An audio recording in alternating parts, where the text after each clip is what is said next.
There I am. Hey. Hey, what's up, everyone? And welcome back to Resident Roleplay. This is a show where a group of friends and I get together and play homebrewed tabletop RPG set in the world of Resident Evil. I'm your host and GM, Raphael. Welcome back to the table, players. Now, Thank you. We Hi. yeah, apologize for the little hiccup. It's been a while. It's been a while since we did this. That break felt like it was forever, and I realized we did have a bit of an extended break because we did take a couple of weeks off, and then I also didn't end up running a one shot. So yeah, it's been a while since we've done anything together, but I'm kind of glad we're back to it now. And also we have Lisa with us. For a while there on the break, we weren't expecting to, but it's worked out. So to the viewers, pretty much nothing has changed. I've gone nowhere. I don't know what you're talking about. So yeah, welcome back. Let me get the music going. Okay. I just realized that I have not changed my profile picture in Roll20. No, yeah, we were talking about that. Yeah. You're also still RK on the Discord, but nobody else can see that. Nobody cares about that. That's fine. I will always be RK. So it's been a good long while since this party's been together, and for your characters, it's been a good few months. So just to get right into things, first off, at the end of the last arc, I did talk about on stream that I was going to be allowing some respecs for the characters for anybody who wanted to take some. So yeah, just basically change one thing, one option, one decision they made in their build that they can change. So I think two of you took one. So just to quickly recap what those are, just for the record of the stream, I believe with Chauncey, you changed your fighting style. So you now have you went from being the military fighting style to the gun fu fighting style, and which is what Pistol Grip Pete had as well. So yeah, there's that, in addition to the fact that there was also a huge update to our homebrew over the course of the break. Huge update. Yeah, that kind of changed the soldier class, so you guys will be seeing Chauncey function quite a bit differently in this in this arc forward. So yeah, I think it's gonna be great though. So don't worry, I'm gonna be seeing it myself. Oh yeah, you'll be seeing. Also, Mr. G also took a respect. Yep. Also fighting style, except for I was originally gun fu, but I switched off that into sniper. Right. Because I realized, well, the character could have gone one of two ways, and I started with gun fu, but I realized that he was gonna play more standard assassin type, firing from distances. Yeah.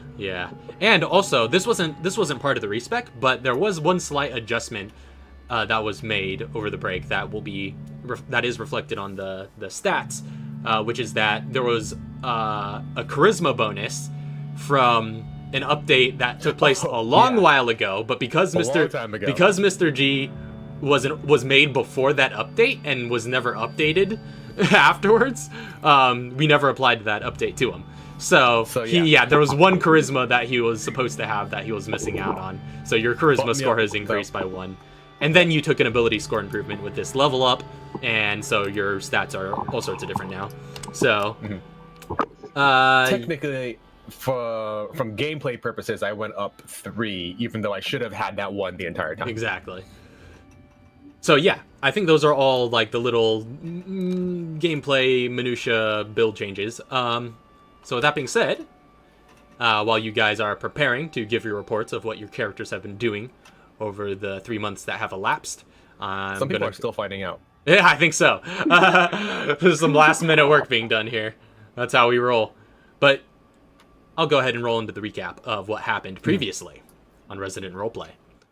So, while visiting the estate of the Feliciano crime family in search of Chauncey's missing sister and a possible business deal for Emile, you ended up fighting them after realizing that the family was still in league with the bioterror group known as the Manifold. And during the conflict, you found that the entire gang was infected with a parasitic bioweapon called the Plaga. And after an encounter with one of their leaders, Emile ended up killing Arkea in order to prevent her capture. after which Chauncey and Emil were both taken prisoner. In captivity, Chauncey found his sister Cambria and learned the identity of their biological father, who was also the underboss of the Feliciano family, one Leonardo Bellucci. And given their unwillingness to join him, Bellucci had them both injected with a plaga and intended to keep them restrained until they turned. Meanwhile, Emil was interrogated by the unknown soldier of the Manifold, who turned out to be not so unknown after all. He was his old army friend, Scott Muller. And Scott offered Emil the chance to continue his work with the support of the Manifold, which Emil seemed to heavily consider. And sensing this interest, Scott freed Emil from his cell and led him to a closed-door meeting with another individual. But with some outside help, Katara freed Chauncey from his bonds, and together you defeated Leonardo Bellucci. You then moved to the hidden laboratory, searching for a cure to the Clancy's infection, and there you freed a researcher. Oh, pardon me. And met, through a screen, the Manifold leader, Elliot Walker. However, you found the plaga removal machine without its power source. Suspecting Don Feliciano to have it, you pursued him just as the self-destruct system began counting down. You fought your way past the Don's guards, and after a brief helicopter chase, you battled his monstrous mutated form in the middle of the woods. And after defeating Don Feliciano, you retrieved the power source and used the plaga removal machine to rid Chauncey and Cambria of their infection. And meanwhile, Katara and Mr. G were disarming the facility's self-destruct system. And in the aftermath of all this, the BSAA raided the estate as the world watched through the abundant news coverage, and the BSAA ultimately confiscated the property and repurposed it as an extra base of operations for their North American branch. And Chauncey was given the honor of commanding this new base, which he dubbed Camp Clancy. So, without its leadership, the Feliciano crime family crumbled, and the rest of you, again, went your separate ways for the next 3 months. So, that is what happened in the last arc. Before we get into this new storyline, how about we go through, whoever wants to take charge and go over what you guys have, what your characters have been doing over these 3 months that have passed since the end of the last arc. Anyone volunteer to go first? Mine's a bit involved. True. I bought some things, moved some things, and waited for time to finish. I didn't do much. Beautiful. Honestly, not much time passed. Also, you're a bit low. Let me turn you up. You're I was kind of Okay, whispering. yeah. I'm sorry. I didn't want to steal the spotlight. No, yeah. So, like, honestly, I want the spotlight. think Chauncey did the most over the course of the break. Oh. Yeah, like, yeah, but yeah, you made some purchases. Yeah, got geared up a bit. Just a bit of gearage. But yeah, I mainly focused on my personal stuff. Like, I didn't do any extravagant things. I made some purchases, moved some stuff around. I learned better techniques of gun fu. Yeah, I did some training. Some training, and now I'm setting up, ready to move into a mansion. And you sold your house too. I did sell my house. Or at least you're working on it? Yeah. I'm working. We established that what we agreed to was that you started the process of selling your house, but it goes through by about the time that you start moving into the mansion, which is where we're going to pick up. So for all intents and purposes, it's been sold. Yeah. Yes. So I've sold my house. I've purchased a few personal items to make my life a little bit easier. And went from there. Yes, I don't really recall. It's been so long. I'm trying to look through our notes. I think you also had you made some conversations. I was gonna say, Daniel's asking if you met with anybody. And that's yeah. I was Well, hit, nudge, nudge. So yeah. Over the break, I did do some other personal things during the midst of selling the house. While in the state of Pennsylvania, and did all that stuff, made some phone calls, and then went out to Chicago to the rose garden that Arkea made for her dad and her mom, and invited Kevin out to explain to him what happened at the mansion while we buried the dagger. Right, yeah, the push dagger that Arkea had received from or inherited from Aiden, which belonged to her mother originally. So yeah, you buried that at the Rose Garden Memorial, and while you explained to Kevin basically everything that happened in the last arc, which was kind of a lot, especially as it pertains to him. It took place over the course of what, a day and a half? Yeah, it was pretty much just one day. Yeah, it was like the arc ended early the morning after the arc began. That's true. Pretty much one full 24-hour cycle, I think. Yeah, well, excluding all the travel and stuff you guys did at the beginning, but that was first episode. Yeah, but yeah, we went to a bar. Yeah, oh no, it was like a cafe. Yeah, yeah. So, okay, is that everything for Chauncey's end? I feel like it is. You put me under the spotlight now. I feel like I'm forgetting something. Well, I'm going to keep reviewing. Yeah. And if something else comes up, I will be sure to announce it. Yes. Be sure to interject if you find anything else. But in the meantime, anybody else want to go over what they did with their downtime? So mistakes were made because it wasn't jotted down as notes. We only talked about it in the voice chat. Right. Okay, so if I remember, okay, no. So one of the things was going through, and just buying more resources, for her personal lab. More just tool resources and stuff. Another one I think was, I don't remember if we said we were going to do it during the 3-month or the next one, but it was gun training, right? Just for a handgun training. Mm-hmm. Which I was going to have her go to Chauncey about. Yeah and see if Chauncey could go through and train her. I think he's got a whole facility for that now. He does have facilities now. Interjection, didn't I get a hold of Katara about doing scientific advisory? That's right. Yeah. That's right. That's something I did on my break as well. Yep. So then that also goes through. I think the other one was just continuing to go for tenure. Mm-hmm. Right. Which, yeah, if Katara works on a paper over the course of this, then we could make a check for her tenure, just a quick science check. That's. And you said because I wanted to go through and because the idea with that was I wanted her to go through and write on the idea, kind of like the chemistry behind viruses and how they could, if in the right stance, how it could enhance the body. Mm-hmm. Kind of like superhuman soldier, things like that. But I never got a chance to actually getting around to it because over the course of the time we were kind of doing stuff, I was also doing things. So yeah, well, I mean, just having the subject, I think, is enough to Katara worked on it, and we could say you can make a check with that. Though I think you did also mention that you're getting some input for that. Yes, paper. From Sean. Yeah, Sean. Yeah, that's right. So I will say you're on quite good terms with him.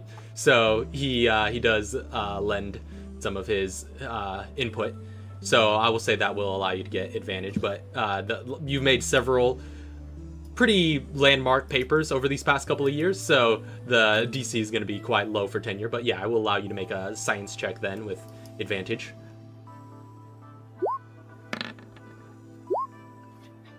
Yep, 20. Oh, nice. So, yeah, you release this paper to pretty spectacular review from your peers. The academic community is all abuzz with it for quite some time, and you get that out maybe 2 months into the break. It takes you a while to workshop the subject and get it all together. But yeah, when you release it and put it out in the academic journals and it makes the rounds, it's met with quite a bit of fanfare. And again, that rumor's been circulating around the Simpson College campus that you're being considered for tenure, and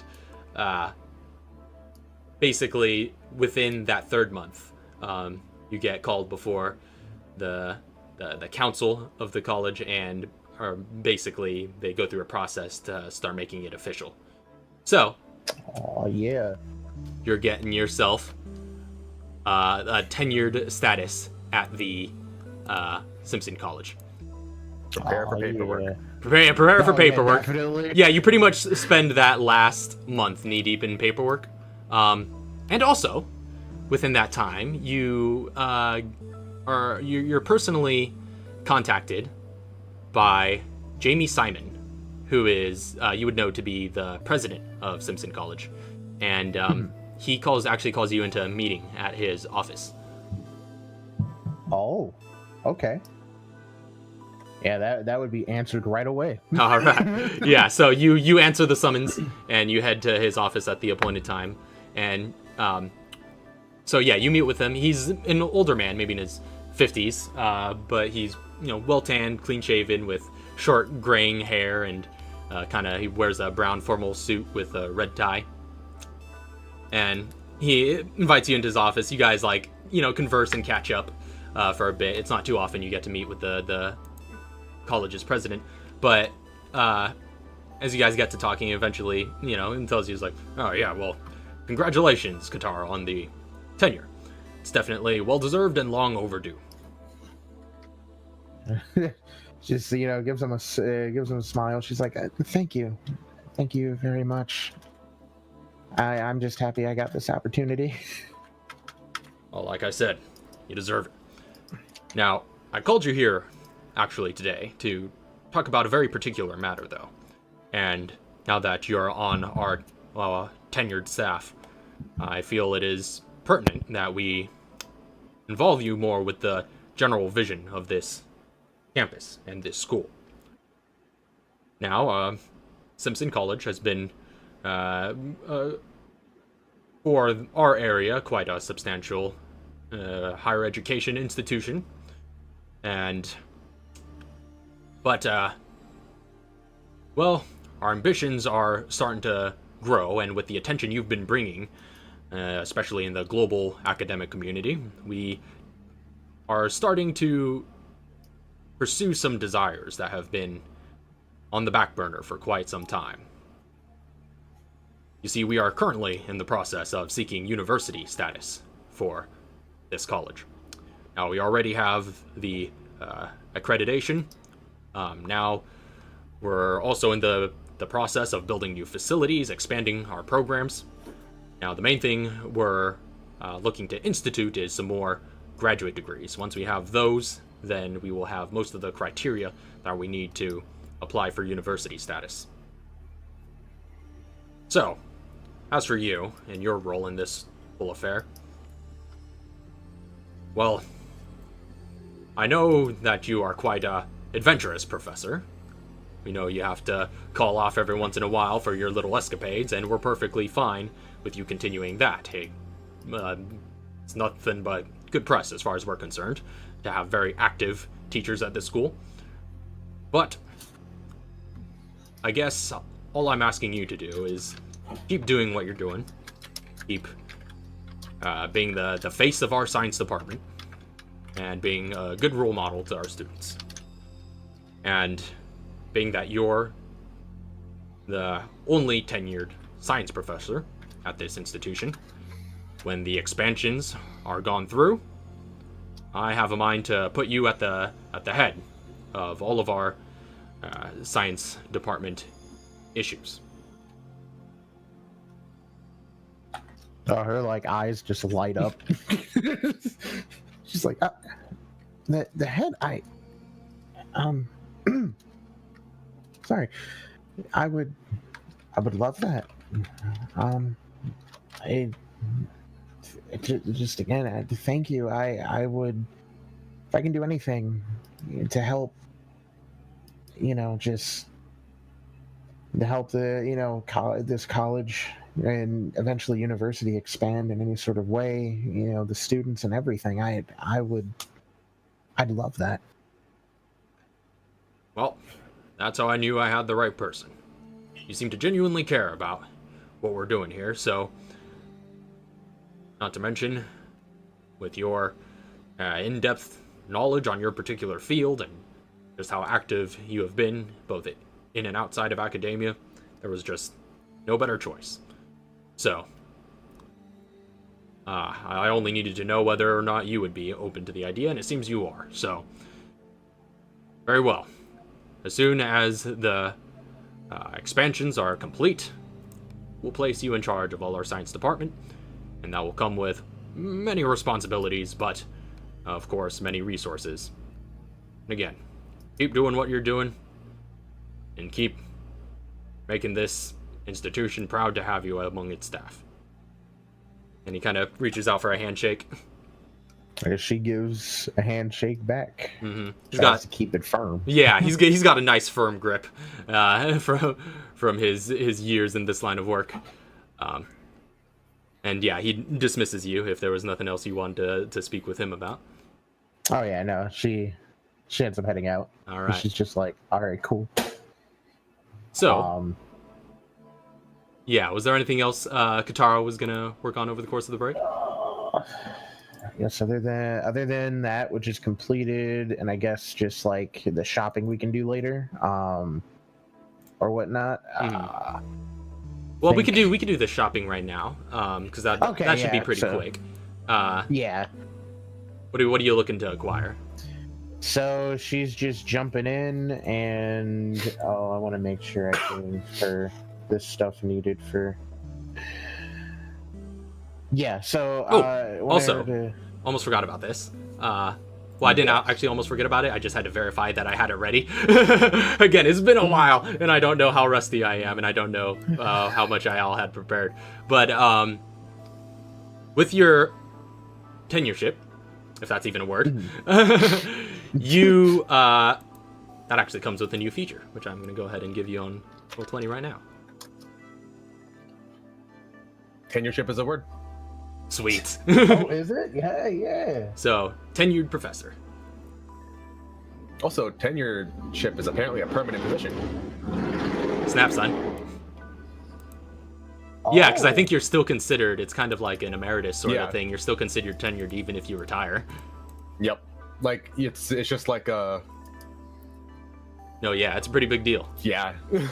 That's really nice. More than a title. Oh.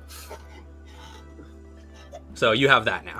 If you want to explain, you can. But can't you science the shit out of stuff? So essentially, what I can do is I have unrestricted access. It says I have unrestricted access to your institution's resources. So if you can spend at least 1 hour at your campus laboratory, you can make one crafting check for a recipe without expending any resources. Once used, this feature cannot be used again until the next dawn. Yeah, so basically, that is awesome. Now, in terms of in terms of downtime activities, there might be some more limits on there that I didn't have written down, just because there's a lot of days in some of our downtime. But like, that sounds like 90 recipes. No, yeah. Maybe not. Maybe like a limit. I should put something in there to qualify that. Maybe like a limit of like one a month during downtime. But for regular gameplay, when you guys are just in free roam mode during an arc, it could be pretty handy just to get some stuff guaranteed prep. I do know that there are some stuff, because there's tables for everything back in the old D&D. I know that there is stuff like that for things that you can do during downtime stuff, where it was during it was on adventure you can do stuff like once per day, once per hour type stuff, but then when you're on downtime it becomes once per day, once per week. Yeah, pretty much. Yeah, so there might be some sort of scale like that for doing it over downtime. But again, we don't have to worry about that until we get to the next downtime here, because this sort of happened towards the end of the first downtime. So yeah, so you have that now. But you said you were going to try and purchase some things. Yeah, I'm gonna go through. I'm just gonna see if I can get like another, however much chem material, chem fluid, scrap material, and liquid nitrogen I can get. Okay, I'll say for the ones that stack up to 10, the chem fluid material and scrap material, for those I would say you could get half a stack, so 5 of each, and each one would be so that's 250 for each of those, so 750 for 5 fluid material and scrap. And then what was the other one? What was liquid nitrogen, you said? Liquid nitrogen, yeah. Yeah, you could get 1 liquid nitrogen canister, because those are a bit difficult to come by.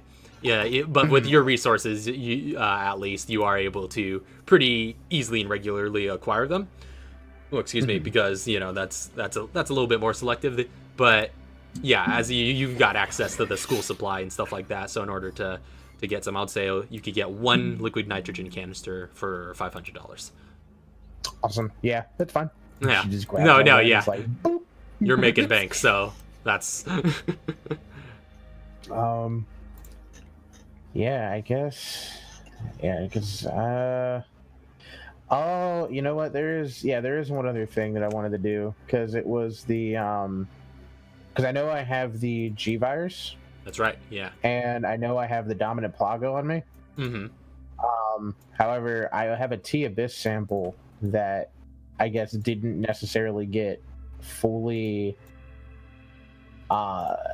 investigated on. Just kind of like looking into everything, because it's a sample, so it's not the actual I guess like the virus itself. But she wants to see if there's a way, just kind of like checking this out and figuring out if there's a way to like possibly go through and like replicate it. Okay. So yeah, in terms of like replicating these viruses, you get the sense that that is something that you're capable of doing, but it will require some investment of resources. So we will actually get to that in a bit. Cool. But yeah, basically that's going to be an entire research project that you're going to have to undertake. But that option is available to you. But yeah, we'll get to that. And that's also another thing of note. Simpson College is like a fully explorable hub now. So if ever you want to take a look around and there, always feel free to just during, whenever you have free roam capabilities, just like let me know. Okay. But yeah, so is that everything for Qatar then? That's about it. Yeah, that's about it in that 3 month. Cool. So, who wants to go next? Lauren, do you want me to go next? I can. Yeah. I think we best save Mr. G for last. Yeah. Yeah. Although I realize that even though mine is going to take the longest in the table, it's actually the first thing that happens. Yeah. Nice. All right. So I guess after she helped out at the camp, the BSA camp, and met Chauncey in person, not the way she met him the first time. She went home to Wisconsin, which is probably far away. Wait, no. From Illinois? We're in Chicago, right? That's yeah. not too far. That's just up the street. She went home, so to speak. Up the street of the country. Yeah. She resumed her ranch work and hospital work. Probably about halfway through, so about a month and a half in, she thought, she actually got a letter from her brother, Kevin, about some stuff that's not good. Basically, in full, he disappeared, and now she's out to not necessarily find him, but find who made him disappear. Wait, what? So Kevin disappeared? the reason why he disappeared, I should say. So she decides that she wants to join the BSAA and try and get in good with them. Mm-hmm. So yeah, you start kind of pursuing the enlistment process. Yeah. Yep. And that's about it. Yeah. All right. Awesome. So, Yeah. Mr. G. Wait, so Kevin disappeared? So to speak. Was We'll I get to that not? in a bit. I don't know what I was supposed to say, so Ah, I did. hold on. Well, I mean, seeing as I think I know what happened. So pretty much immediately after the whole incident happened when we were all like the chilling and getting Feliciano healed estate. up by that whole Feliciano estate fiasco. After everyone's done getting healed up and everything, G suddenly disappears. But a note is left in Clancy's, somebody would have been given a note to give to him, or it would have been left somewhere where he would, I don't know, he doesn't have an office there, but somewhere where you would have access to it, right? Mhm. That just says, "Meet me at Emil's place tomorrow. Bring the smart one."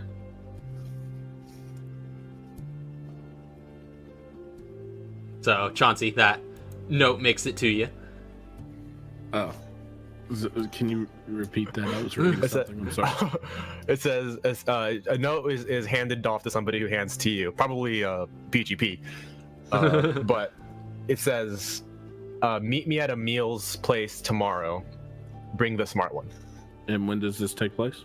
This is immediately this is after- like the day after Yeah. the Feliciano estate incident ends. Yeah. Okay. Me and the smart one.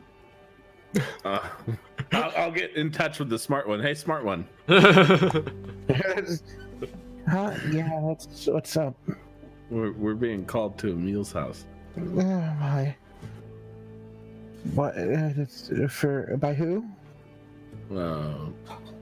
By G. Oh, I just got home. Well, time to put our boots back on and get back to work. All right. Let me just shower and get ready then. So, do you need me to come get you, or will you find your own way? Could you come get me, please? Yeah. I'll and bring her out to Emil's house the next day. All right. Katara's gonna wash all the blood out of her hair. Still red. Makes no sense. Oh, Raph. Also, I do have a quick question. Yeah. I guess over the break, really quick, because this is going to be separate from all that. I did upgrade a ton of weapons. That's pretty much what I did the entire break, was upgrade weapons and heal, because I had a broken rib Right. that I had to take the whole downtime recovering from. Mhm. But I have written. There's two different things I have written down for a weapon. I need to know which is which. In my macro for my knife, I have it as a +3, but in my my character sheet inventory, I have it as a +2. It's a +2. Got it. So that's all. So yeah. Mr. G, you find your way down to Mm-hmm. Emil's house. Of course, you know the location of it because CIA. Chauncey and Katara, you have both been there before. And so Chauncey swings by, picks you up, Katara, and drives you down into Brunton, Minnesota. Little town you hadn't been to for a while. And you all make your way to meet Mr. G at Emil's residence, and you find G waiting for you there. No, you don't. He's in the bushes somewhere. Well, you don't do when you get there. You don't find him, but he is waiting for you there. Yeah. No. So you approach. It's empty, and he just walks out of like behind a tree, just holding his ribs, just like. I have a question for you, Mr. G. Yeah. Why would you pass a note if I had a burner phone? Well, this was the same the note was given on the same day, so he was already at the camp, and he just handed it off to somebody to hand to you on the same time. Just making sure. I was like, you could have just called. Yeah, no, like he was. He could have just walked up and told you, but he had to get going. But yeah, it was. He only didn't call because it was the same day. Okay. But you do have his burner phone number, right? I have a burner phone. You'll contact me. You said. Okay, right. Yeah, that's what it was. That's how it works. Yeah, I gave you a burner phone to contact, that I would contact you from. So, yeah, well, here we are. Uh-huh. Well, what's going on? Oh yeah, we got to break into this place. Okay. Nearest window? Probably. Smash. But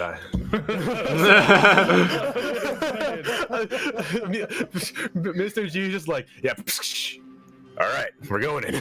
Yeah. All right. So, just so we get to show it some love, let's bust out the old Emil's house map that Lauren made back in the day. It's still got that grill that Chauncey was using. It does. I'm gonna make sure that I go and kick that over now. Yeah. So yeah, feel free to drag yourselves out. So what we're looking for is any clues to what he might do, what he had plans for. If I understand, the guy was pretty smart, so I don't expect to find too much here. But if we do, I'm hoping we can find some sort of clue on where to. All right. I'm listening to you. I was like, "Is this the window?" I just did. Yeah, that's the This would be the one I smash. I just go in. So Chauncey just walks up and just you just smash it with the butt of one of your weapons and just get that glass shattered all over the place. You enter into what looks to be. Really quick, before everyone else came, could I have just done a quick perimeter check to make sure none of the windows were armed? I wouldn't have cared. None of the windows were what? Armed. Oh, armed. Go ahead and make a retroactive investigation check. Okay. Because I was fast. Sorry. I got business to attend. Oh, no, natural 20. Oh, nice. I was gonna say that's actually the wrong. Oh, the wrong bonus? No, that's right. That's Okay. right. You do a perimeter check prior to their arrival, and you find the place to be pretty clear. It seems a normal residence, as far as you can tell. Yeah, that car isn't there, right? That could be my car for sake. True. Yeah. That's true. No. Yeah. I think that was the stand-in for Mules. Yeah, which he drove out in. So yeah, it wouldn't be there. But yeah, we'll say that's imagine it's black, and that's Black Betty there. Yeah. So you enter into what looks to be a bedroom. The room is very tidy, but very immaculate. It's a soldier's bed is the only sign of this room's intended function. Otherwise, it appears more like an office. Go ahead and make an investigation check. We're all clamoring in after him. There's not much room in there. But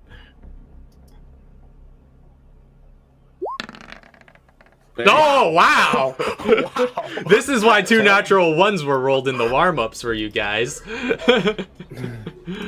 So back-to-back nat 20s. All right. Well, you find a meal. No, I'm kidding. There he is. And Okaya's body. And a confession. Yeah. You find everything you need to put him away for life. No. So rummaging through the room, you find a couple of things in its kind of tidy arrangement. First of all, in one of the drawers, you find a familiar-looking syringe. You do get 1 steroid. Put that in a pouch. You also find what seem to be detailed notes, just scientific research notes on the G virus, among a bunch of other papers. And you also find all of Emil's notes on Katara's serum that she uses to gain her mutations. All the notes he has on that stuff tucked away in the back of one of the drawers. Okay.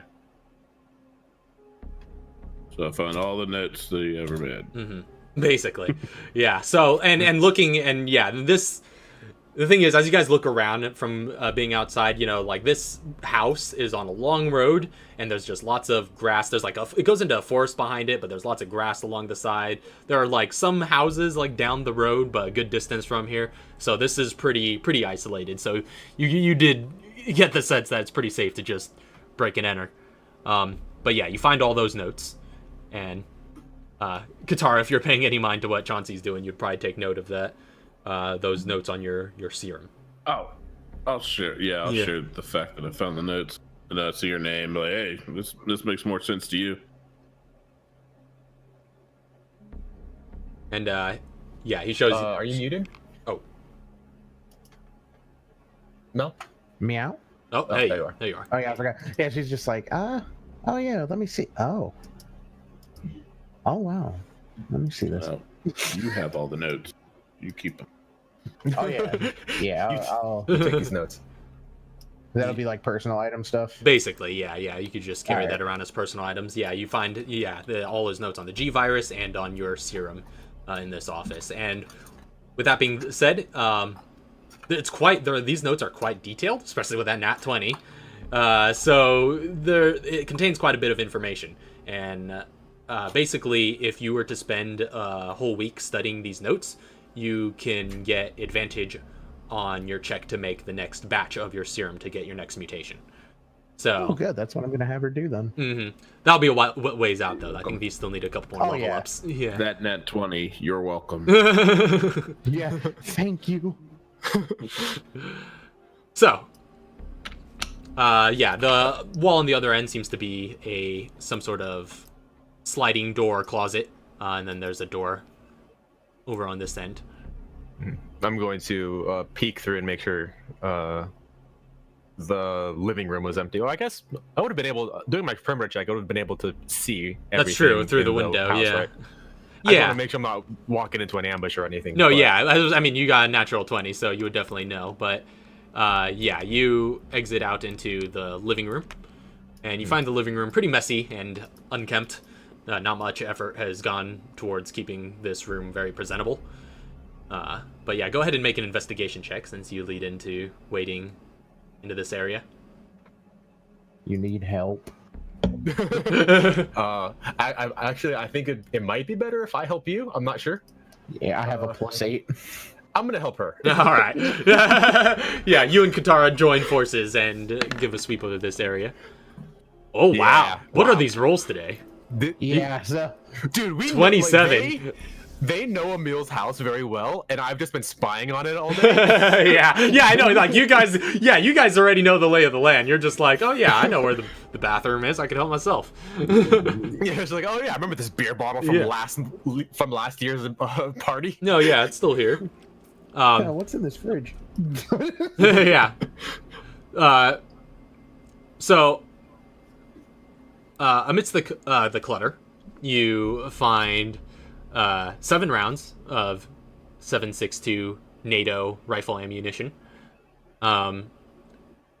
You also kind of find, while rummaging amongst the shelves, kind of where Chauncey is, you do find 1 tranquilizer dart.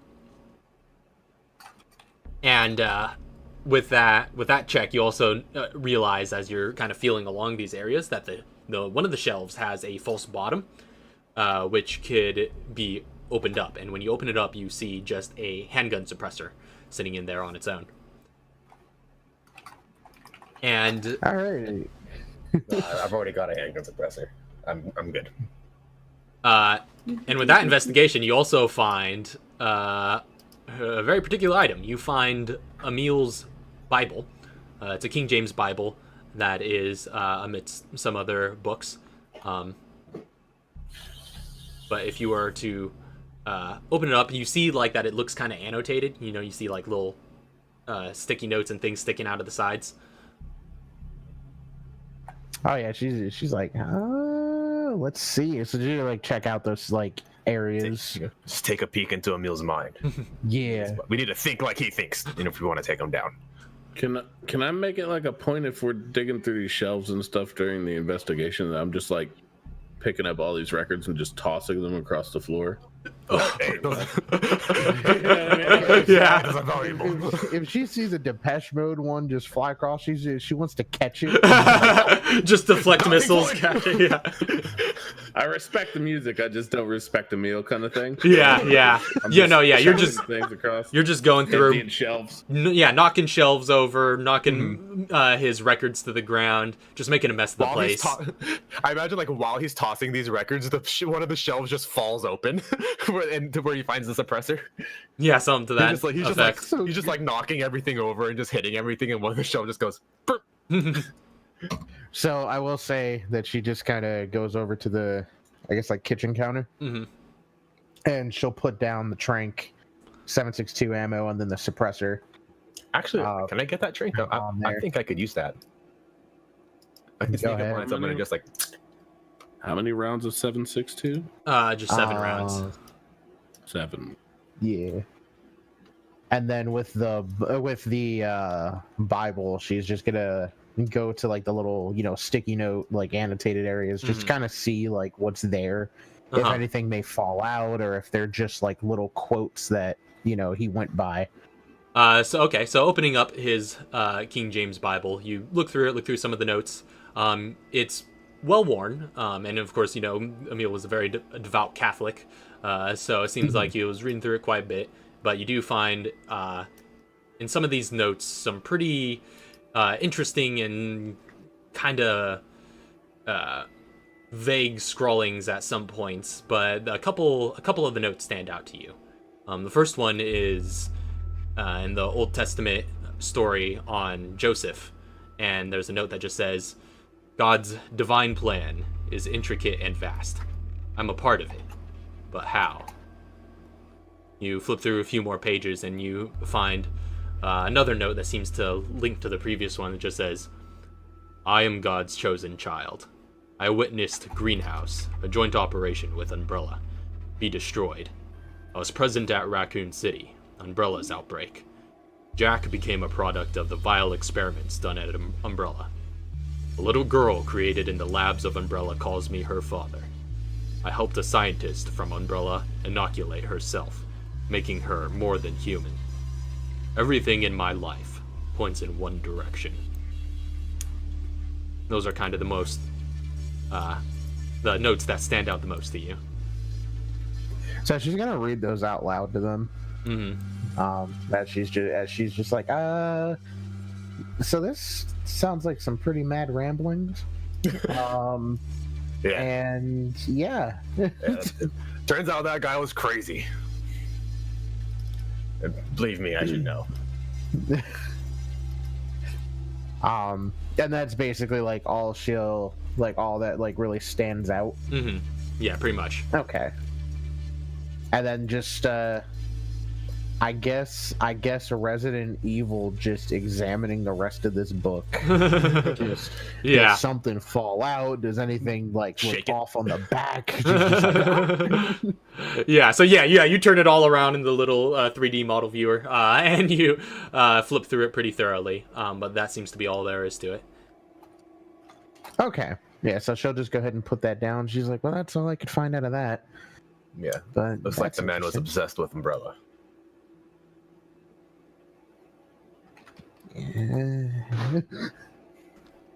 Yeah, you see a couple more doors back in the hall that you came from over on these ends.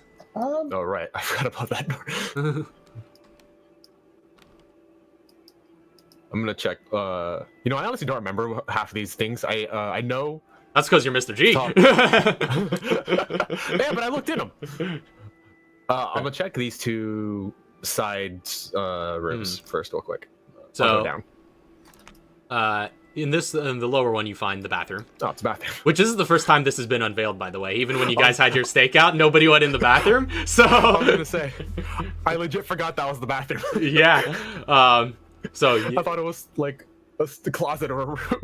Episode 50 exclusives: Emil's bathroom. Which, by the way, dirty toilet. Investigate. 50. That's kind of crazy. I'm happy we got to half 100. Yeah, before we started, Lisa was saying that we finally hit that 50 milestone. Yeah, man, that's a big deal. Quarter mark. Let's give her the benefit of the doubt. So, yeah, it seems to be a pretty ordinary bathroom. Got some a sink, a toilet, shower, some medicine cabinets. Yeah, that seemed to be well stocked given his profession. But yeah, I'm gonna raid that real quick. Okay, you get like 2 chem fluid and a green herb.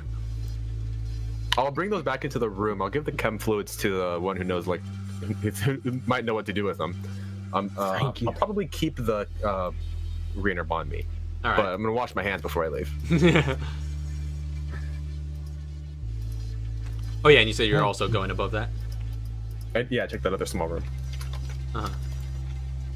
Which I guess that unveils kind of both of them. Right? Yeah. I'll just go ahead and do both of those since it's they great overlap a little bit. So one's just the laundry room. Nothing particularly special hidden in any of the crevices in here. It's pretty tight space, and you're pretty easily able to search all up and down it. There's like a dirty load in the laundry, but other than that, nothing noticeable. But the other room, dirty load in the laundry, dirty load in the bathroom, man. So yeah, I'll be heading into the guest bedroom next. All right. So head into the guest bedroom. You find what looks to be a makeshift laboratory. It's cluttered, but not chaotic. This room kind of shows the most wear out of all of them. The boxes are all have alphanumeric labels and are strewn all about, but they're filled to the brim with notes and files and forms. But there does seem to be some sort of organizational system, some sort of method to the madness, but you are not immediately aware of how to navigate it with any intention. Just gonna yell out to the living room. It's like, hey guys, I think I found it.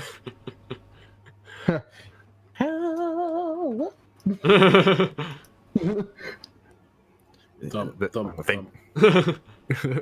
I think this was his laboratory, so you guys, or specifically talking to Katara, I think you might be able to make sense of most of what's in here. Yeah, she's just like, actually, yeah, let me look around. Let me see this. So investigation possible, checks for whoever's gonna do it. Wait, Someone help. I was gonna say, Chauncey, what's your investigation? Because I can help. Okay, because we're about even, so I can help her, and then you can make another one on your own. Okay. I wasn't gonna investigate though. Yes. It's all good. It's all good because she finds everything anyways. So yeah, with these. Hold on, check that box right there. Yeah, there we go. Yeah, so you start rummaging through Katara, and you find in some of the rubble around here, you find one toxic gas grenade for the crafted item. And you also find 2 scrap material in a spare parts box. She goes, "Ooh, scrap material," hands it to Chauncey. I'll hold that scrap. All right. And let's see. Among the other things you find, first of all, you find some files. And he seems to have files on pretty much every subject imaginable that you guys have encountered, on whether specific creatures, specific viruses, whatever the case may be. But particularly of interest is you find that there are files on each of you, or at least each of the party members. The first one you encounter is a file on Archaea. Oh. So who wants to get that one? I didn't know the girl personally. That'd be me. Okay. Yeah, go ahead and hand that over. So Chauncey, you find this. They hand you this manila folder that has Archaea just sort of written on it as a title, and you find a bunch of notes scribbled into the margins of medical files and journals inside of it. But there's a lot of writings, but these are the notes that pop out to you as you're looking through them. And these are found at various points. At one point you see it's written, Archaea is reckless. She cannot be trusted. Another note in another page just goes, freedom is a responsibility Archaea is not capable of wielding. She must be controlled. Flip through a few more pages. Another note says, Kevin came to me today with an interesting proposition. He and Archaea are establishing a relationship. This is good. Kevin is a good man. Naive, but well-intentioned. I can use him to help control Archaea. I've enlisted him to help build the facility. Flip through some more notes. You eventually find, I've been thinking of Archaea and her classification as a human being. I believe this is inaccurate. As lab mice differ from their wild counterparts, so does she. Archaea is not human. She has no God-given rights. She was made by man, and so she will receive man-given rights. Katara, as you continue to rummage through, the next file you find is on Chauncey. Oh. I'll take that.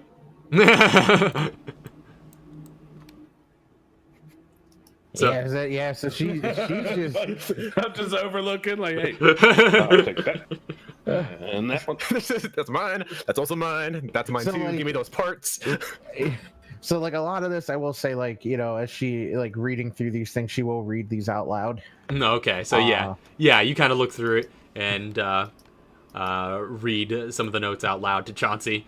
Because what you find is a journal with combat notes and observations recorded in it, with a focus on the ruthlessness of Chauncey Clancy.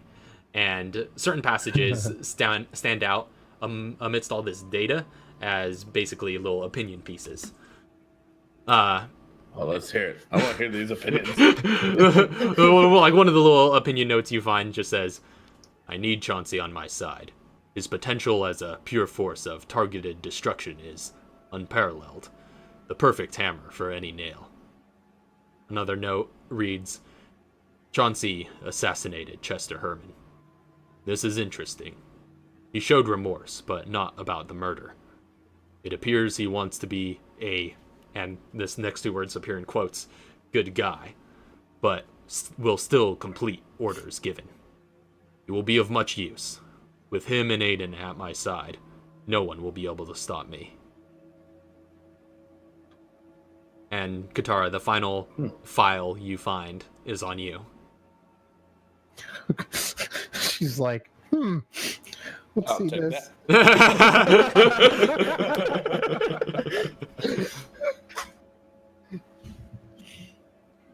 So yeah, you find it kind of scattered amongst viral research notes that are, you find these journal entries basically on your, what seem to be about your personality, mostly. But you do see some notes amidst all of them that stand out. One that reads, too idealistic. Contingencies must be put in place. Already have a legal incentive planned. Need an emotional anchor. Perhaps Nuria.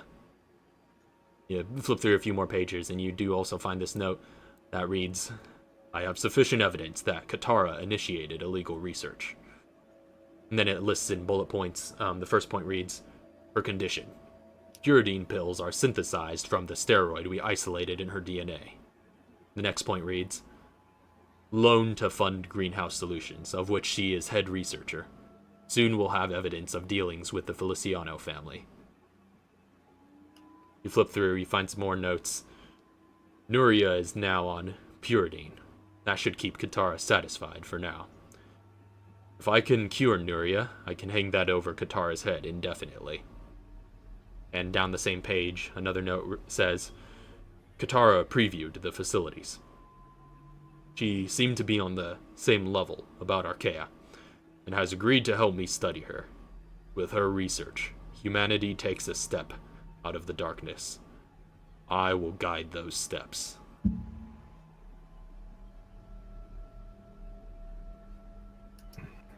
She's just kind of looking at this and just like, Huh. So you said we're gonna kill him? Yeah, that's the plan. Good. I want to blow him the fuck up. Yeah. And just like puts this whole thing, like just takes that and just puts it away. She's just like, yeah, I'm with you on that. There's no saving this. And Good to know. with your investigation, there's more. You also find kind of hidden in a random cabinet what looks to be a small safe with a lock. What? Okay. What does the lock look like? It's sort of built into it because it's not like a full safe. It's basically like a small safe box, like a lock box kind of thing. But it looks to be made of a pretty sturdy metal. But yeah, the lock is just kind of built into it, kind of like a little chest, that you might open. Okay. Like is it like combination lock or just like key? It seems to be a key lock.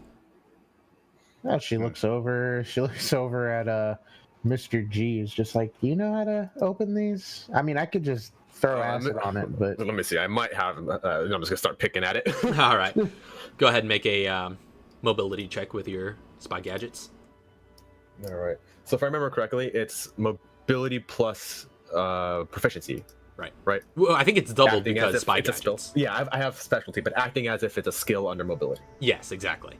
Yeah, it's Okay, using your hold on. proficiency Let me with sneeze. your tools instead of your skill Let me sneeze. proficiency. No, I'm good. Actually, that went up. Yeah, Did it? Oh, because your mobility went up. That's right. Yeah, that's right.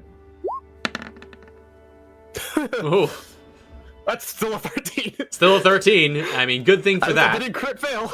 No, yeah, that could have been bad. But no, yeah, you come at it with your tools and you start wedging the lockpicks into the hole, and eventually you make your way past a few tumblers. It takes a little bit more effort than you were expecting, but you do manage to. I'm working at it like, yeah, I think I might be able to. I almost drop it. It's like, yeah, I think I might be able to get this. Yeah, there we go. So yeah, you managed to not break the lock, but or damage any of the contents inside or anything like that. You get the little lockbox open, and you find inside a vial that is labeled improved steroid. And it looks to have been partially used. It's not full to the brim.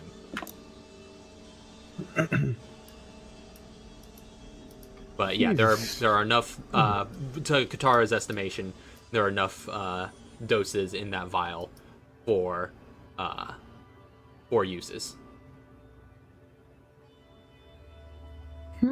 4 uses.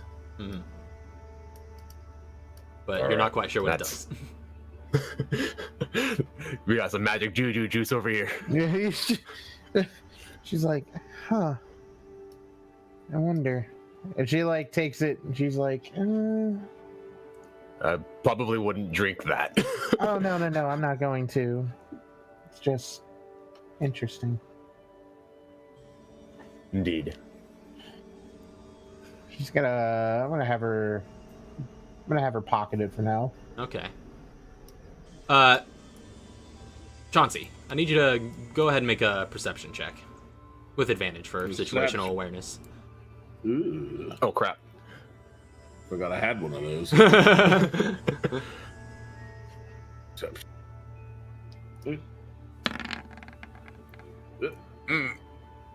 Nope. Hey guys, did we bring our weapons? So like, can we retcon those rolls and try again? Can we just say no? And I used lucky. Yeah, so Decided to investigate into my reasonings of rolling perception. So yeah, you're everything seems to be on the level. You're just looking at Katara as she pockets this improved steroid. all right, well, I think we've combed this place pretty good. Should I get out of here before somebody comes? Okay. I'm getting paranoid. Okay. So There's chemicals here too, right? None just kind of, there aren't really any lying loosely around. There's no like chemical bubblers. Yeah, no. Okay. I mean, it looks like there's devices for that, but yeah, they're not currently active. Okay, as you guys are kind there's, of like, as you guys are kind of finishing up searching this area, kind of seeing what else. I mean, this also has a sort of walk-in sliding door closet. But as that's all going on, you hear the front door of the house open in the other room. Okay. All of you guys hear it because it's pretty close at this point. So did we bring our weapons? It's up to you guys. I always. Oh, yeah, I'm prepared. okay. I don't leave the house without weapons. I use one as a cane right now, just because I can. So, first off, like, because you guys hear the door, so Chauncey's just rushing out. The door opens and Chauncey just goes, "Situation awareness." So is this I'm like right at this corner, and I kind of peek around Okay. with my one eye. so is this What could I this is fix a window, right? Yeah, that's a window that you're next to. Could I potentially sneak out the window and then come around to the front? That sounds like a G job. Um, G. I'm that like, window. Qatar is pretty stealthy too. True. Yeah, I'll say before I I go can out, open this stealthily. before I go out, can I look at them and just like point toward the window and let them figure it out? And then is there like maybe one of those little burner things that you would use for bubblers? Something to heat it up that I can turn on and just leave on as we're walking away? Something that's possible Oh, to catch fire. no. Okay, the closest thing you could find is like one of those hot plates, but it's just Okay. sitting on top of a desk. I'm kind of turn it on, just throw some random papers on it. Okay, yeah, you fire that up and throw some papers on it, and it's starting to go up to capacity. If anyone's gonna sneak out that window, I'm gonna need them to make a stealth check. Yep. Try to sneak out the window, and I can open this window quietly, right? That's what the stealth check's for. I knocked my mouse over again. So what's I'm not gonna get much stealth coming out here. I'm not. what's your gonna be stealthy. Okay. what's your stealth? Because obviously I know it's likely 8. higher than mine. 8. Oh wow, I'm just one behind you. Okay. Could I think the could this be proficiency like- bonus is higher than me though.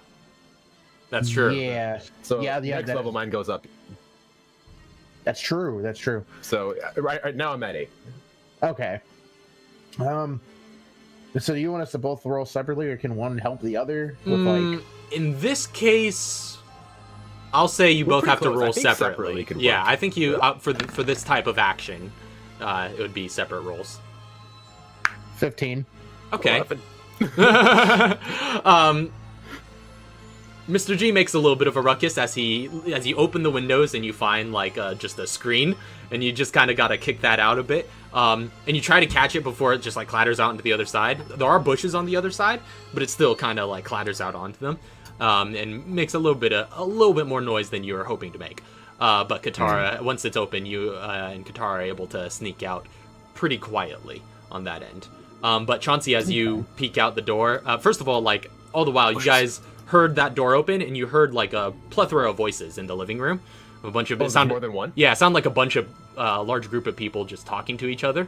And one of them, the voices were kind of muffled from the room, but Chauncey, as you kind of peer out from that door and kind of move out into that hall, you hear the voices a bit more clearly.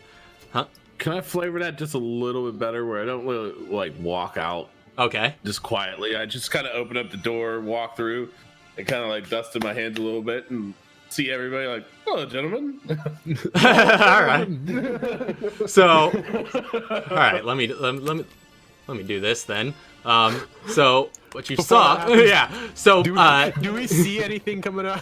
first off, G and Katara, the two of you from your position will have seen this vehicle is now in the driveway. Mhm. There we go. Oh, position it right. And as Chauncey heads out into the living room, and you're just like wiping your hands, looking all casual. You got your suit on over top, looking presentable. What you see is a group of 5 people. Mm-hmm. Let me throw them in here. Oh, All why of does that them guy have a minigun? heavily armored, and of the voices, gun. Oh, no. So you find this group out in the living room, and all of them look to be like paramilitary types, just armored in tactical gear, wielding assault rifles. Except for one of them who's in much heavier armor. Looks to be like kind of like a dark-skinned Latino gentleman, maybe in his early 40s, but he's like this big, bulky dude, and he's just in the front with this shotgun, and he sees you, and he's just like,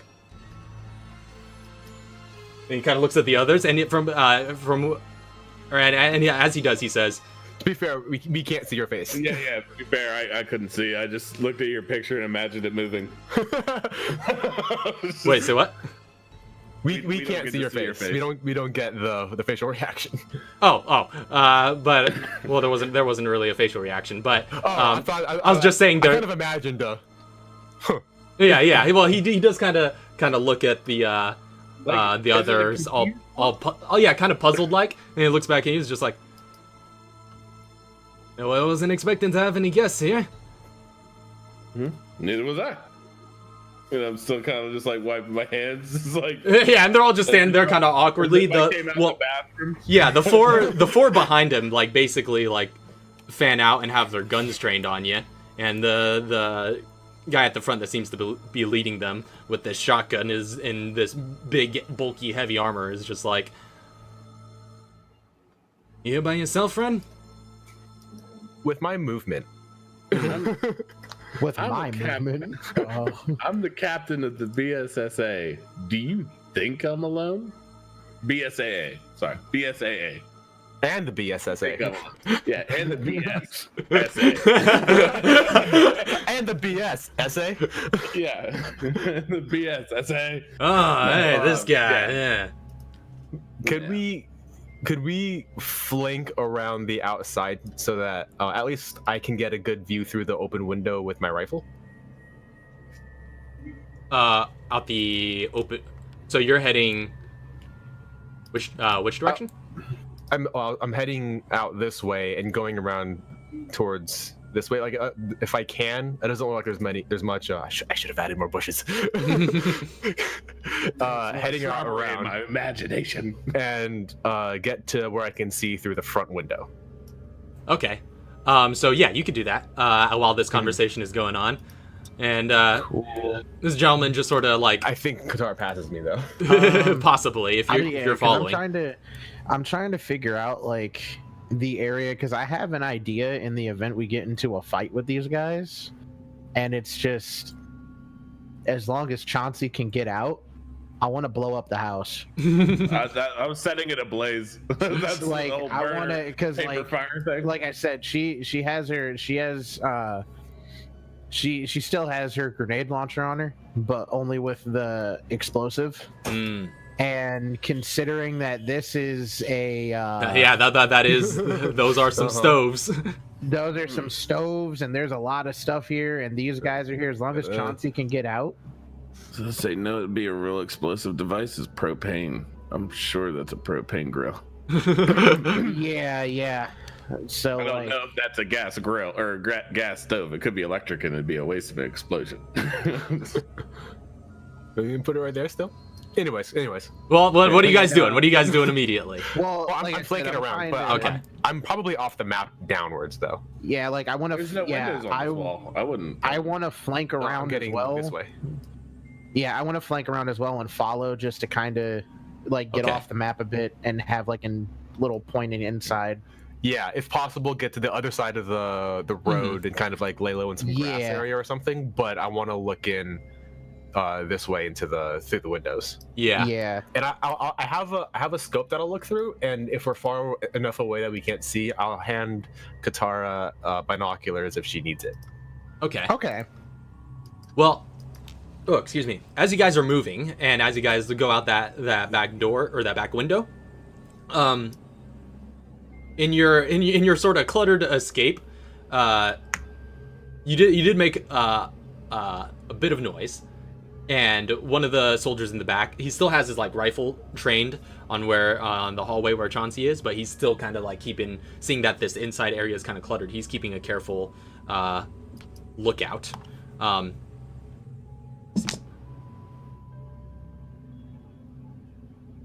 we say that all the records make it rough terrain?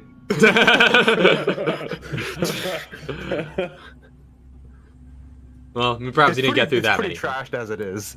But yeah, this guy in the back need that much more to get to rough terrain. This guy in the back who's keeping careful watch does like while the others are all focused on Chauncey, he does kind of like look to the streets, and he does seem to take notice of you guys as you're going across, and steps out into the front, and he calls out to the others like, "Hey, we got targets moving on the streets." Told you I wasn't alone. Oh my god. All right, we got targets moving in the house. But you guys do get to your positions. Uh-huh. Just booking it to where we need to get. And the leader type that's talking to Chauncey is just sort of like,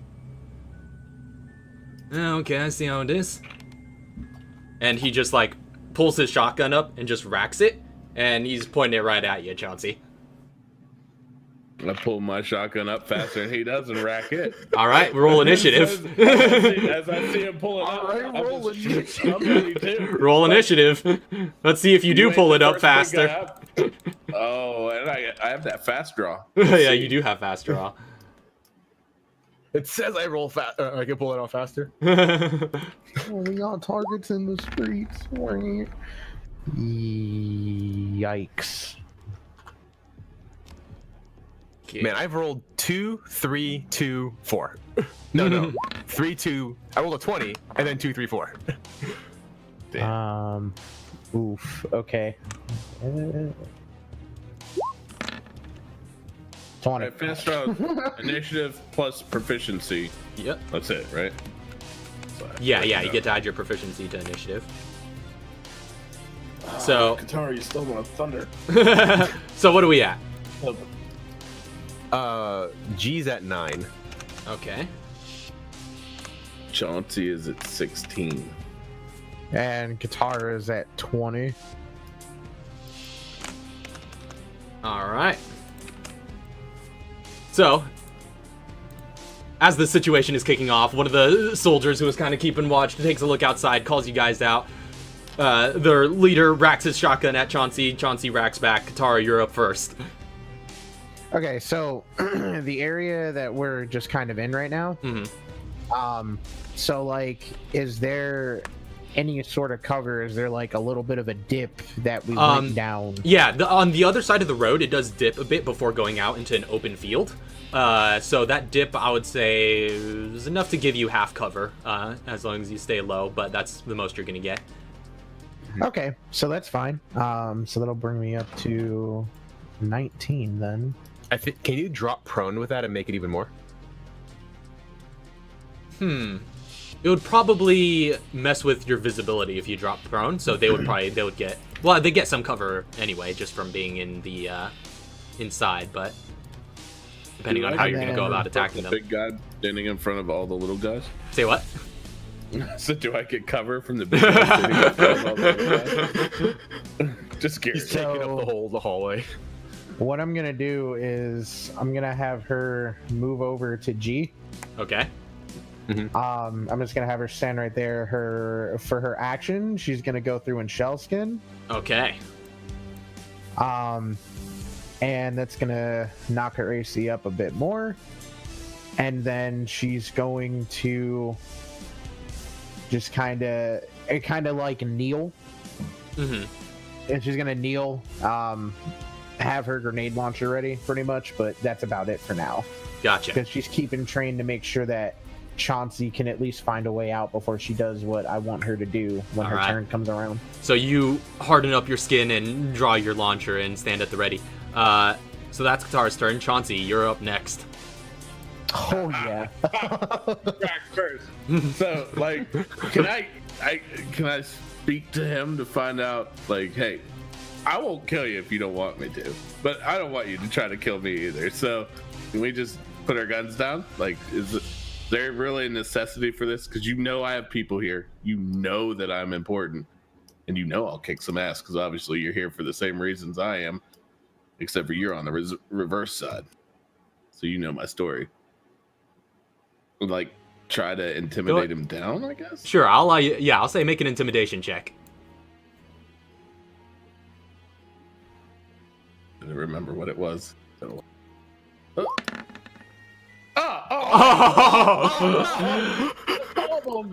bubbled so bad. You should No. He's just like, yeah, say, I know you are Captain Clancy, right? Yeah, I've read all about you. Well,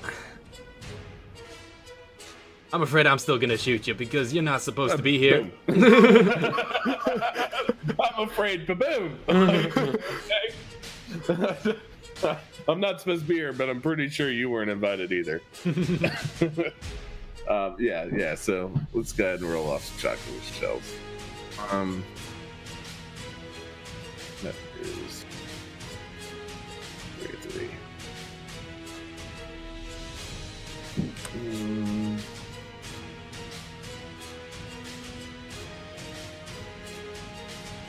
Two. Yeah, and then +2. Oh, here we go again with the Chauncey math. Oh! Yes. There it is. Funny game. Prince, please. Go ahead and roll your damage.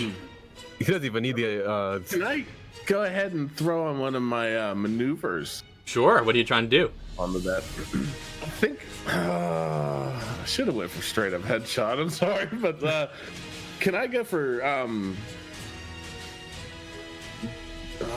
think I'm gonna go for disarming shot. All right. And without headshot, wouldn't your bonus be higher than that? I'm trying to figure. It would be. It should be because mine's higher than that, and I don't have.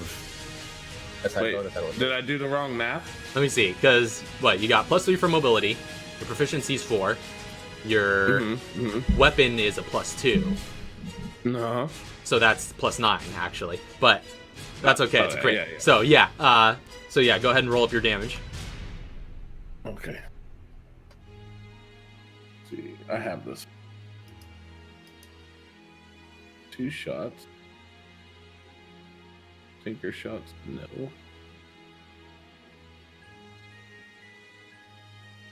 This only gives me the value of 2 tinker shots. I don't want that. Let me look on the thing here. Man, it's been a while. Yeah, been a while. Yeah, it has been. Bear in mind, been a while. Okay, so damage. 2.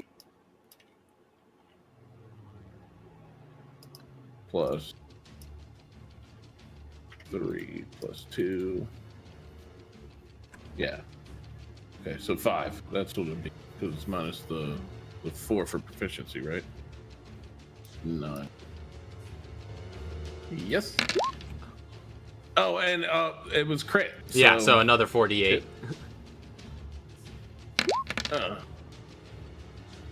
Wow. So total of 52. All right. So 52 points of this. Or rather, would that be 45? 45? Or a total of 45 between those 45. 24 plus Yeah. 21. two? Yeah. Yeah, that's 45. Wait, I have 24 and 28. Oh, what? Really? You have a different Oh. number?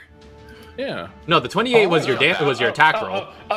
It was scrolled up a little bit. I was looking at the 28. Yeah. My damage roll. Yeah. You are correct. It Yeah, is 40. I was 45. confused for a second Okay. there. Yeah. It was still good math. Yeah, so 45. So you fire off those shots into him, just like they scatter across his heavy armor. It doesn't seem to do as much damage as you were hoping for, but it still hurts him quite a bit. Okay. And do you want to go ahead and do the disarm? All right, so that's what does he have to do? Strength saving throw? Yes.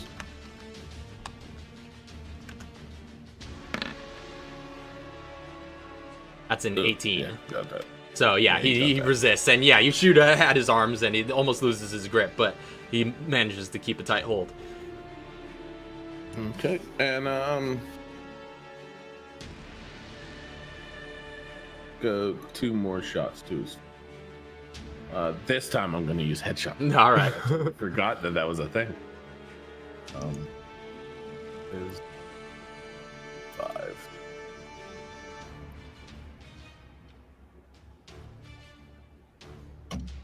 Huh.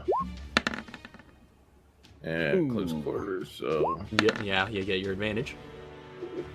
Well. So, unfortunately, you aim high and attempt to unleash some shells into his head, but it ends up just scattering across his thick armor around his shoulder area. It doesn't seem to do any damage.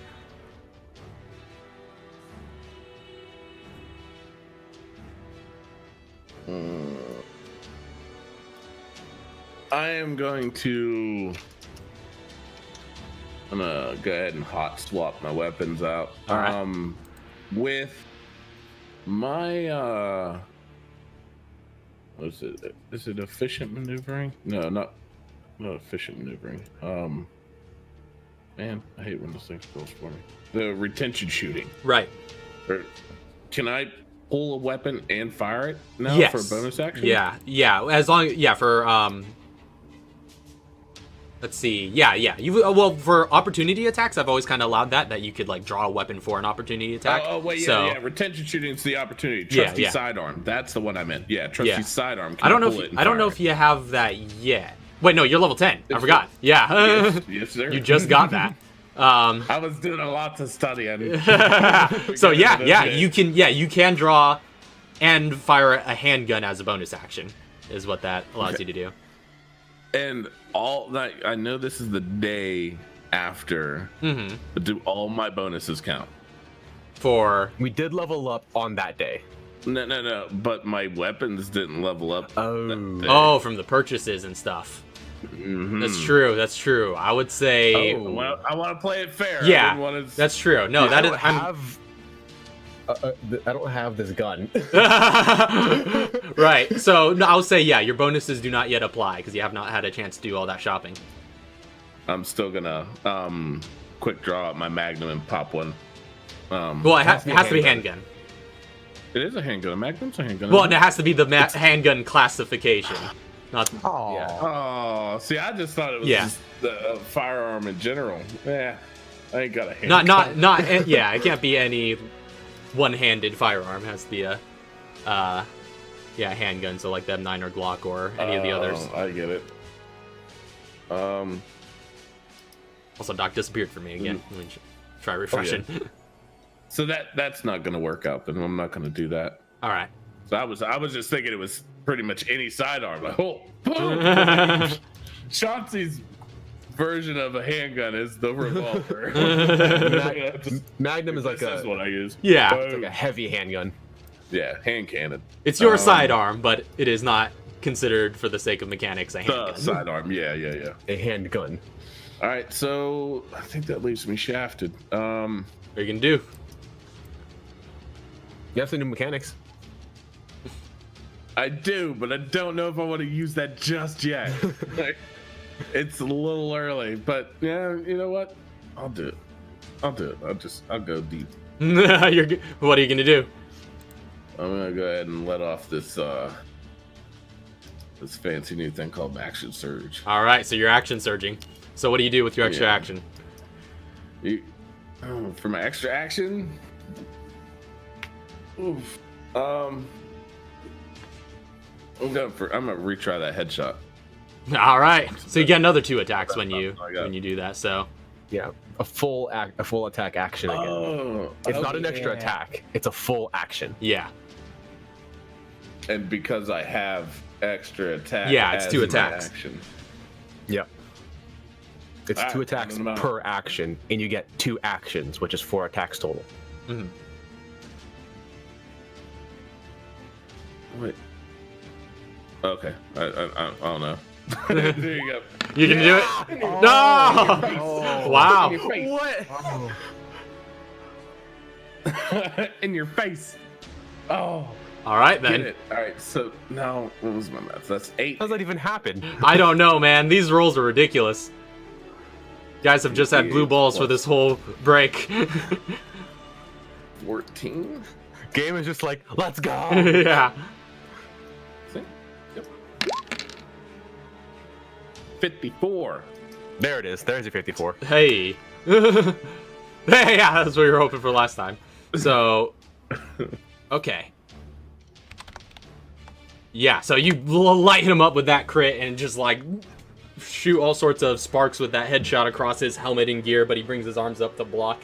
But yeah, he seems to have taken quite substantial damage. It's still kind of like scattering off of his armor, so not as much damage as you were expecting, but still dealing some hefty hits. And now can I just do my bonus action? We still have one more attack. But you still have one other attack. Okay. But I don't have any more shells. Okay, yeah, so now you're switching weapons out. Yeah, so I'm switching weapons out. I'm gonna pull out the Magnum and I'm gonna shoot him in the face. Gotcha. Boom, boom, boom, boom. Nice. So yeah, that is not a +2. So Does this Magnum have piercing? this Magnum indeed has a piercing effect. Good. But Good. is that in the range? It should be within 10, right? I think. Well, Yeah, within 10 feet. Okay. oh, I see what you mean. Well, that effect can only be used against people that do not have piercing resistance, which this enemy seems to do. Yeah. So it will just stop at him, but it will go through his resistance. So you can't pierce through him, but you could overcome his piercing resistance with that feature. This says attacks with this weapon ignore piercing resistance. Yes. Yeah. That's what Once it's referring per to. turn. Okay. Okay, yeah, a target that does not have piercing resistance. Yeah. Then it'll hit stuff behind him. Okay. So he has it, but it's gonna ignore it, but Yeah. it's not gonna pierce through him. Exactly, yeah. So basically, it counts as piercing his armor, then hitting him, as opposed to piercing him and then hitting someone else. Copy. So I think I'm gonna play this one safe and just go for a regular roll, All right. which isn't that high. All right, we go.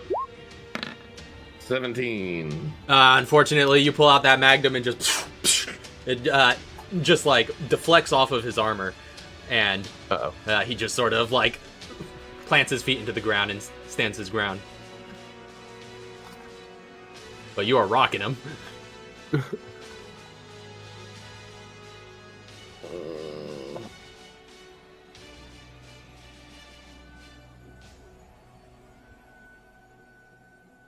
I'm going to take the opportunity. Will this dude in the corner here, will he get a swing on me, an opportunity, because he's on that corner? I would say not, just because given the angle and given how tight these quarters are, I would say that'd be kind of difficult. So I'll say there's a 50-50 chance he will try. I'm gonna go ahead and dip back into the lab. Is it on fire yet? The lab, so the paper seems to be smoking. The entire thing isn't on fire yet, but the paper is starting to light up. But the other guy does take an opportunity attack against you. I rolled for it. Okay. But Like the main guy or just both of them. The guy in the corner. Okay. So yeah, the guy in the corner also does. But yeah, the big leader type pulls out this combat knife and attempts to swing at you. That's 26 to hit. And the other guy comes at you also with a combat knife. That's a natural 20. Wow. So Wait, the guy in the I thought you said the dude in the corner. 50-50 chance. yeah, I said 50-50 chance. I rolled a d4 and he he did go for it. But Okay. You said they were knifing me, right? yes. My armor? Do you have resistance? Doesn't that do something against? I think that does, doesn't it? Bludgeoning. Oh, it's No, just you don't even bludgeoning? have that Okay. armor anymore. You got a new Oh, armor sure. last time. You got the Oh, armor yeah, with the I got- +2. Plated, yeah, the plated combat. Yeah. So, first attack deals 7 points of slashing. The second one, which is a crit, deals 6 points of slashing. Good crit, bro. Wow. Reach around the corner. Yeah, that guy As he can get. that guy was just sort of like and tries to stab at you in an ice pick motion as you're getting away. But yeah, you also Could get I a pretty shut hefty this door, slash. being that I didn't use Yeah, didn't use all my movement. Could I shut that door? sure. Can I also? No, because they wouldn't be able to arrive fast enough. Never mind. All right, is that your turn? I am going to message out to Maya and let her know that I am under an attack. All right, good to know. This should be something to be worried about. If I go dark. So you're staying in the you're staying in the house. I am still in the house, Okay. but I mean I'm okay if you have to take a shot. Take a shot. Don't be I scared. mean, that might blow up half of that room, depending. You got closer to the propane canister. I should be okay. All right, so if that's the end of Chauncey's turn, Mr. G is up next. Yes! Oh, I get advantage. Yeah, they rolled pretty terribly. Yes, okay. All right, I'm attacking the guy outside. Who's on the porch. Gotcha. Actually, no. Where am I right now? Like, in terms of what? You're my about angle is a bit weird yeah. because technically these are pillars. That is for true. That is his true. porch. I'll So give he him would have 3/4 cover from that. If he does, I'm shooting through the window at that guy. Okay, yeah. For that guy, you have a pretty clear shot. It's a pretty large window Yeah. to the living room. So yeah. Yeah, so I'll shoot. Actually, no, I'll shoot at the guy in the very, very back. Dude who's chilling back here. I'm Yeah. taking a shot at him. And I have advantage for. Yep, because he hasn't taken a turn yet. He hasn't gone yet. They're definitely not surprised, but he certainly hasn't taken a turn. Yes. They're in 3.5 terms caught flat-footed. Exactly. So I think. Okay, so I think my op doesn't have a +2 right now. No, it still has a +2 because it has a +2 by default. Oh, it does. Okay. Yeah. then- Okay. I don't remember what got changed, so that is that. I don't even know if you did any weapon upgrading. I did. Okay.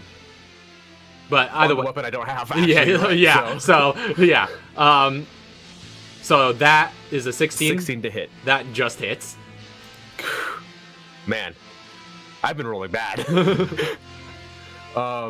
Okay, so here's damage. Oh, dang it! Forgot a headshot, but good thing I didn't though, because I would have missed. True. So no headshot. Sneak attack Sneak because attack. you had advantage. Yep. 31 points of piercing. No, yeah, you take a shot through the window and just you just like a clean hole goes through the window. Just like hardly any cracks going through it, just a clean hole straight where the round bored, and just pierces through his vest and sends a splatter of blood out the other side, and he collapses to the ground. I was going to ask a question, but I realized that's actually a feature that I get later, so All right. I know the answer to that question. I think that's actually all I can do from here. Yeah, because I've only got the one attack. Yep, rocked around, and that's my turn. All right, that's the end of your turn. At the end of your turn, this squad is going to take their turn. They're now one guy down and feeling flanked from both sides. Chauncey having retreated. Their leader is going to sheath his knife, take his shotgun in hand, and just be like, "Okay, you know the protocol," and just waves his hand. And this guy's going to step out and start moving around. And these others are also going to start stepping out. To be fair, I'm sure they can still get there, but that's a railing to get. Oh, in I see. is- I was yeah. picturing those as being stairs, and Stairs. Yeah. yeah. I've seen him in stairs too. So hold Yeah, on. I should have put a little I see, because there's a path here. thing going Yeah. down there. Yeah. Yeah. But yeah, the similar path sort goes of up deal. Here, then you get in. Yeah, I'm sure they can get there with their movement. Right, because this guy was right here. And yeah, they're Actually, going to start... That's less movement for him. That's true. They're going to start moving across the lawn.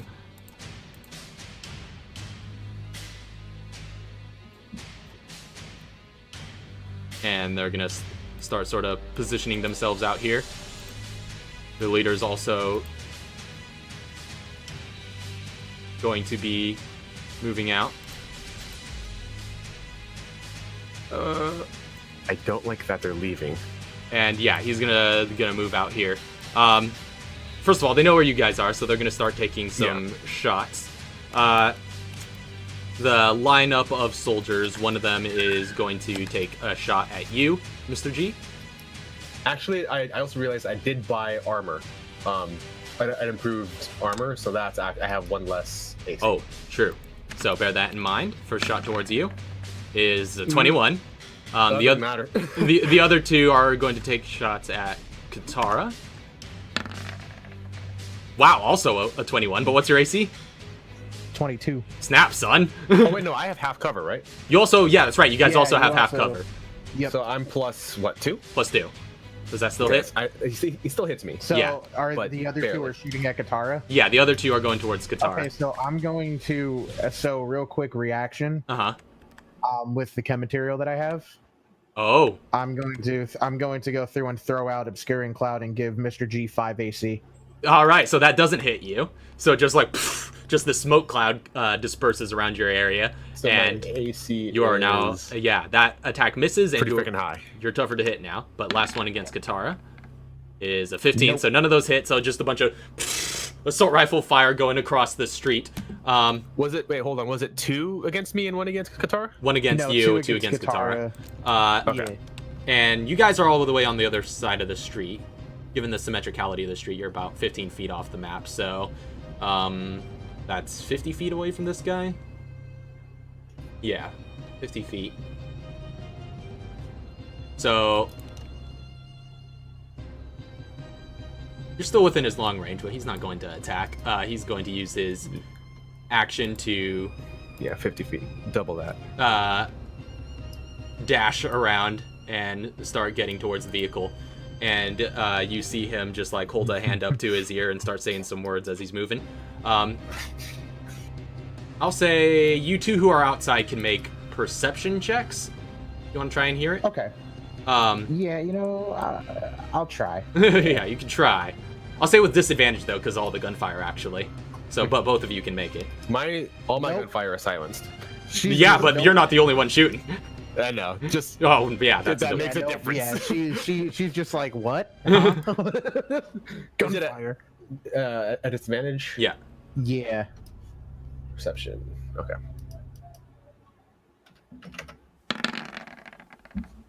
12? 12. You don't quite make out much just because of the nature of the firefight, but you do see him saying, relaying some orders into an earpiece. You only make out one word out of the whole sentence, and the only thing you hear is scorch.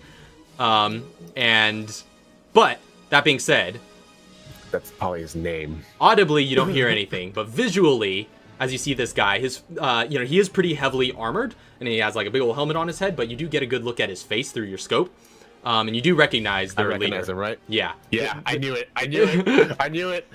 Yeah. I freaking knew it. Yeah, this Okay. is I know who that is. Yeah, you know who it is. I know who that is. Yeah. So You personally, or do we all know?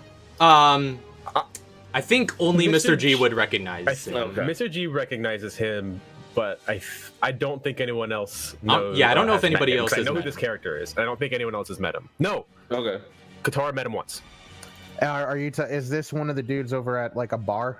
Make an intelligence check real quick for Katara. Just making Make an sure intelligence I'm- check, and I can answer that I question. was just wondering if it's the same dude that we seen in the meeting with the Dawn last story arc. 22. 22. Yeah, you do recognize him. You don't recall his name, but you do know that is the man that you have seen with Emil before. Years ago, after Raccoon City, you met with Emil and some of his compatriots in a bar, and yeah, that was one of the other gentlemen. It was Emil, and two of his former army compatriots. I'll say because of your particular, because that was the only instance in which you met them. You don't quite know their names, but you do recognize that is where you know this guy from. Okay, Emil's cool. friend. Yeah. So he has to die too. Yeah, so she's just like, that's one of Emil's friend. Okay. So, hold on. I'm trying to remember what his name was. George, wasn't it? well, you No. guys, but as No, yeah. Emil, when she says that, G's gonna reply to say what his name is. But I'm trying to remember what it was. I remember everyone else's name but him. It's a very Latino name. Well, it was Mr. G would know it, but it is Eddie Lopez. Lopez. Yeah. Oh yeah. There's Lopez. But yeah, Wasn't that George? as they're moving along, you guys actually do see that like through their visors in their helmets and all their tactical gear, they just have like these glowing red eyes just peeking through. Oh, cool. But including on Lopez. But yeah, they continue moving out. But that is as far as they can get on their turn. So back up to the top of the round is going to be Katara. So I'm going to use the last of my chem material. And I'm using explosive. I'm going to explosive enhancer. Okay. Because I have extra attack now too. And I'm just going to lob them over, both of them, to this car in this area. All right. So. Better watch that radius. Yo, hold on. Let me see. My life is out there. Okay. Yeah, I think it's just safe. This is his prize. This is Chauncey's car. No, More yeah. important in my life. Yeah, no, you're good. No, yeah, you're good. out of You're good. range. I just thought the car would explode. So, Yeah. that's true. This vehicle could explode down here. Yeah, which means will that explode onto my vehicle, which causes it to explode? Possibly. Better not find out the hard way. Possible. I mean, it's either they escape with information, They're not or escaping. Don't you worry. I have a plan. Fire down low. Don't worry about overkilling them.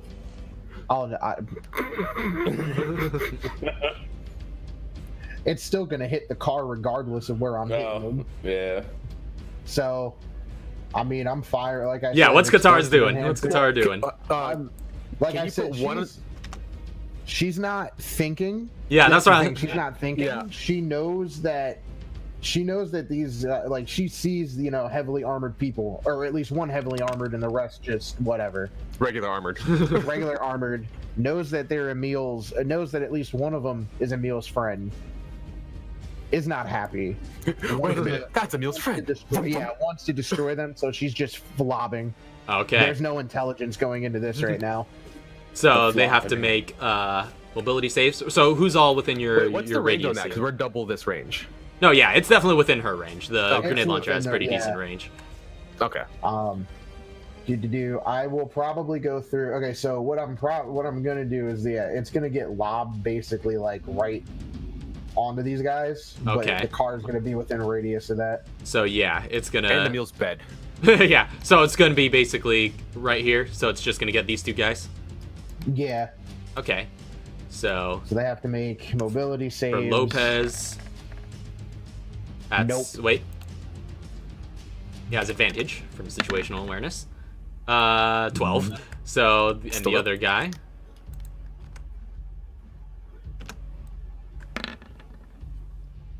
With advantage is 13. All right, so they both Do you fail. have to make it twice for both rounds? That's true. Are you doing? You're lobbing 2 rounds? Yeah, I'm lobbing 2. Yeah, rounds. you've got So extra first attack one- now. Yeah. So saves again in the same order.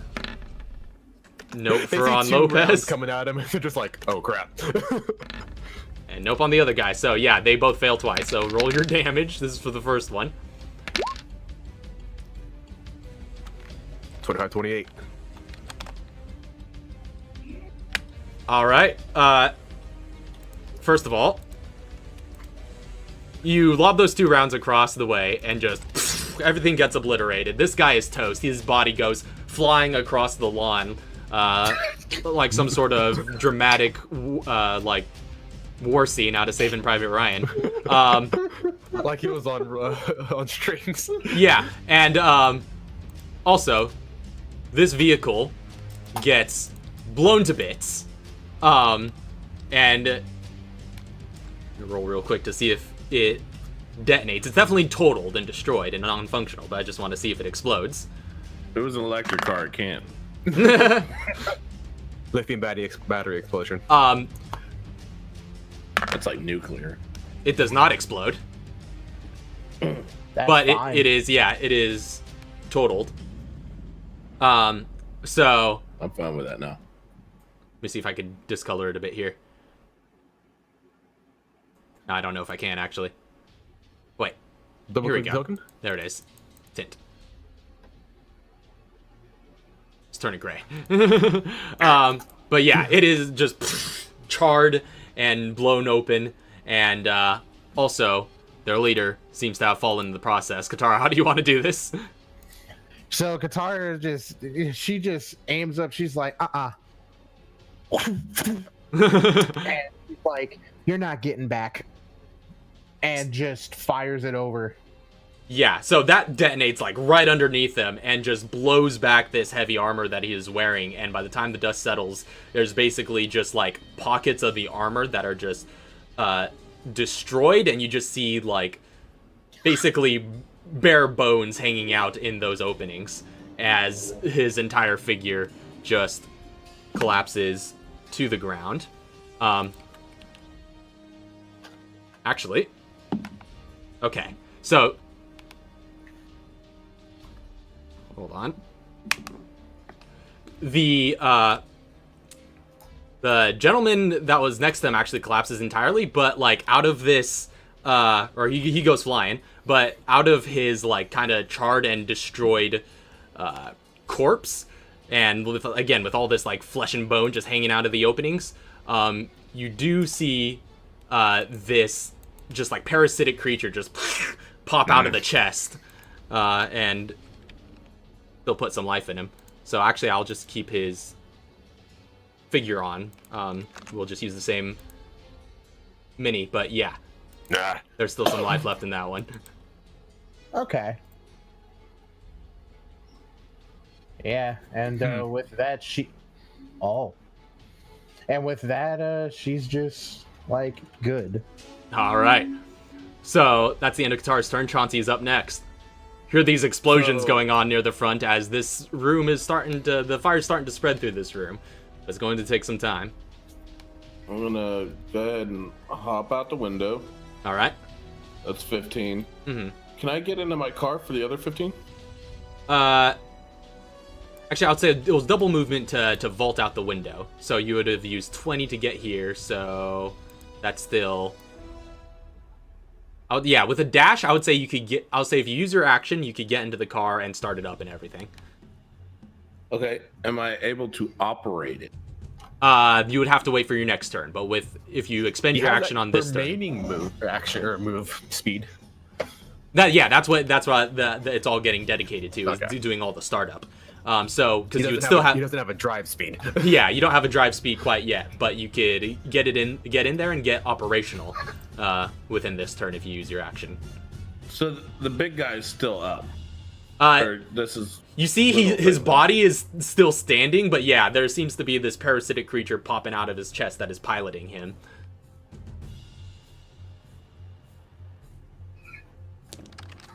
So if I dash, that gives me another 40 feet of movement on top of the 20 I've taken so far, right? Yeah.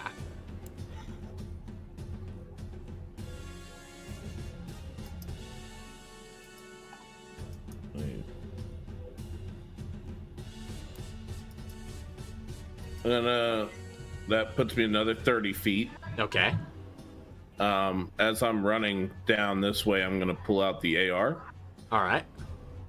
And I'm going to shoot at the creature. That's Well, bursting out you of the used chest. your action to dash. Oh yeah, shit. That's right. Now, yeah, I'm just going into my vehicle. Starting it Okay. up. Yeah. So you go and Can you start that can up. I, like, with a little bit, can I just like spin it around like quick little donut? Just yeah, sure. I would say the other direction. Okay. Yeah, you have enough movement left that we'll say you could do a quick donut and get it oriented this way. Yeah, there we go. 180 that sucker. I'm gonna put him off to the side because I'm gonna just pilot the car from here on out. Yeah. Actually, let me see. Actually, first of all, hold on. If I could do something about this. Yeah, there we go. There it is. Oh. So, and actually, I can do. There we go. I gave you control over it. And we'll just throw you under the hood. And if you just like highlight over that area, you should highlight both yourself and the vehicle, and you should be able to move both with the arrow keys. Yeah. There you go. You are officially driving. So that's the end of Chauncey's turn. Mr. G, this is the rest of the game. You're up next. Can the exhaust pipes cause frightening? We'll find. Oh no! Certainly try. No. What are you doing, Mr. G? I'm taking out the guy on the far left. Far left. All right. This dude. Take your shot. That Jacob's looking dude. All right, so that is headshot actually. All right. So -5 is +8. 18 nope, hits. It's +7. It's 17. 17 still hits. Yeah. Okay. I don't have. Yeah, there's nobody around him, and I don't have advantage, so no sneak attack. Yeah, you didn't have. Yeah, that's right. No sneak attack, just straight damage. 28 points of damage. 28 points of damage. Of piercing. All right. So, yeah, you put a shot through him and just a splatter goes out his shoulder. But he still seems to be holding on by a thread, but he is alive. All right, I'm going to actually. Do you remember which handgun I had before I had the one that I currently have? Was it a M9 or was it a Glock? I think it was a Glock. Yes, it was a Glock. I'm gonna pull that out. I'm gonna start moving up. Actually, no, I'll stay back for now because I think it might take a while to take these other two guys down. I don't know how much. Does the big guy look like he's like ready to go again, or is he still falling apart just with Parasite? I mean, he looks ready to go. I'm staying back. All right. So that's the end of Mr. G's turn. Yes, that is the end of my turn. All right. At the bottom of the round, the soldiers are going to go again. First of all, they're kind of having to think on the fly here now that their ride's been destroyed and they've seen that. They are just going to keep moving away from this house. So they're going to start moving their way across the street. 30 feet of movement. They get basically 5 feet off the map. So they're still in the street. Yeah, still in the street, but yeah. I would say that they're over the 20 feet away. Yeah, I think they're close enough to negate your guys' cover. But they're okay. But yeah, they're still that distance away from you guys. They are going to use their attacks. They're within 30 feet of us. Yeah, one of them's gonna throw an attack down on Mr. G and one on Katara with their assault rifles. It's 17 to Mr. G. Do I still have the cloud? When does that? No, how long does that last? Turn? Is it one round? I think it is just one because round. Because if it's the end of her turn, then it ended at the beginning of the round. That's true. And if it's the end of your turn, it's when she cast. Yeah, if it's the end of my turn. Actually, no, that's still. I would still be gone. Yeah. So I think it doesn't apply anymore. So. That just. So I'm just gonna let you know I was muted this whole time. So oh no. I was just like, I was literally like until the start of my next turn. Oh. So yeah, it's gone. Yeah. Okay. So it's that is my AC. All right. Yeah, without your armor upgrade. Yeah, And without the my armor upgrade. a 7 Without to- my armor upgrade. Yeah, with a 7 to Katara, so that doesn't hit. But yeah, you're just like the bullets just sort of ricochet off of your hide armor, whereas this guy is taking shots at G, and you're having to use some evasive maneuvers to not take any lethal wounds. I'll just definitely take take some some measures. I'm just gonna take the average for his damage. You take 15 points of piercing. Half it. Okay, using reaction. Oh, uncanny dodge. Yeah. All right. So you take 7 points of piercing.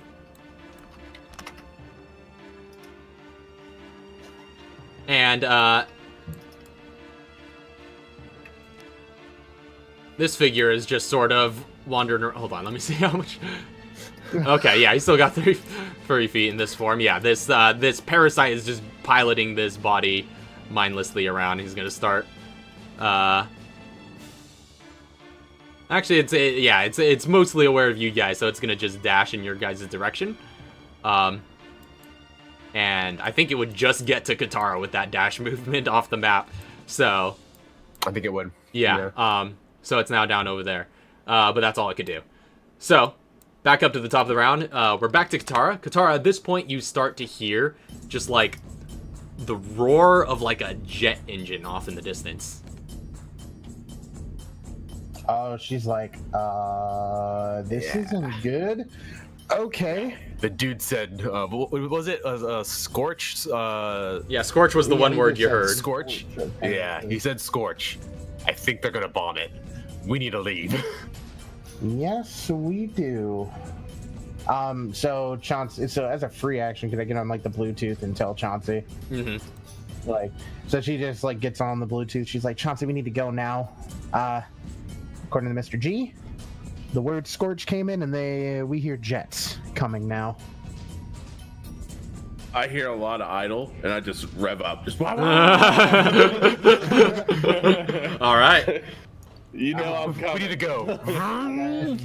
I'm just checking something real quick just to make sure I can do what I want to do.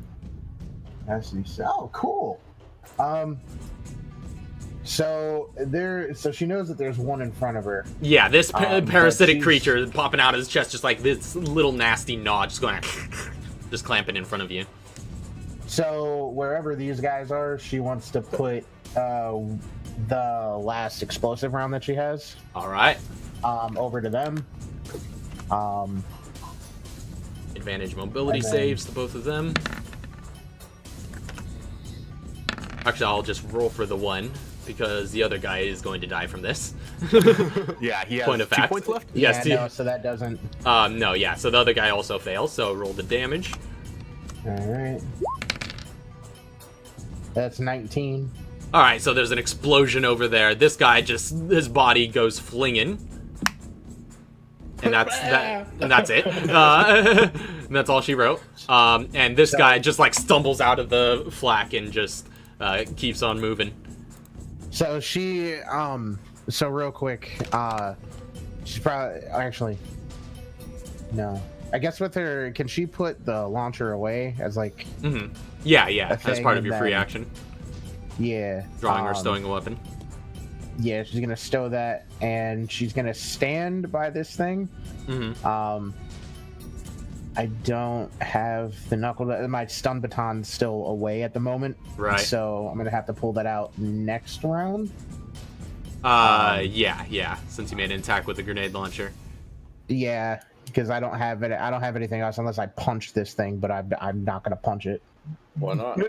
I mean, you could. 'Cause Well, you do still have one attack left, so I guess so. you could only benefit.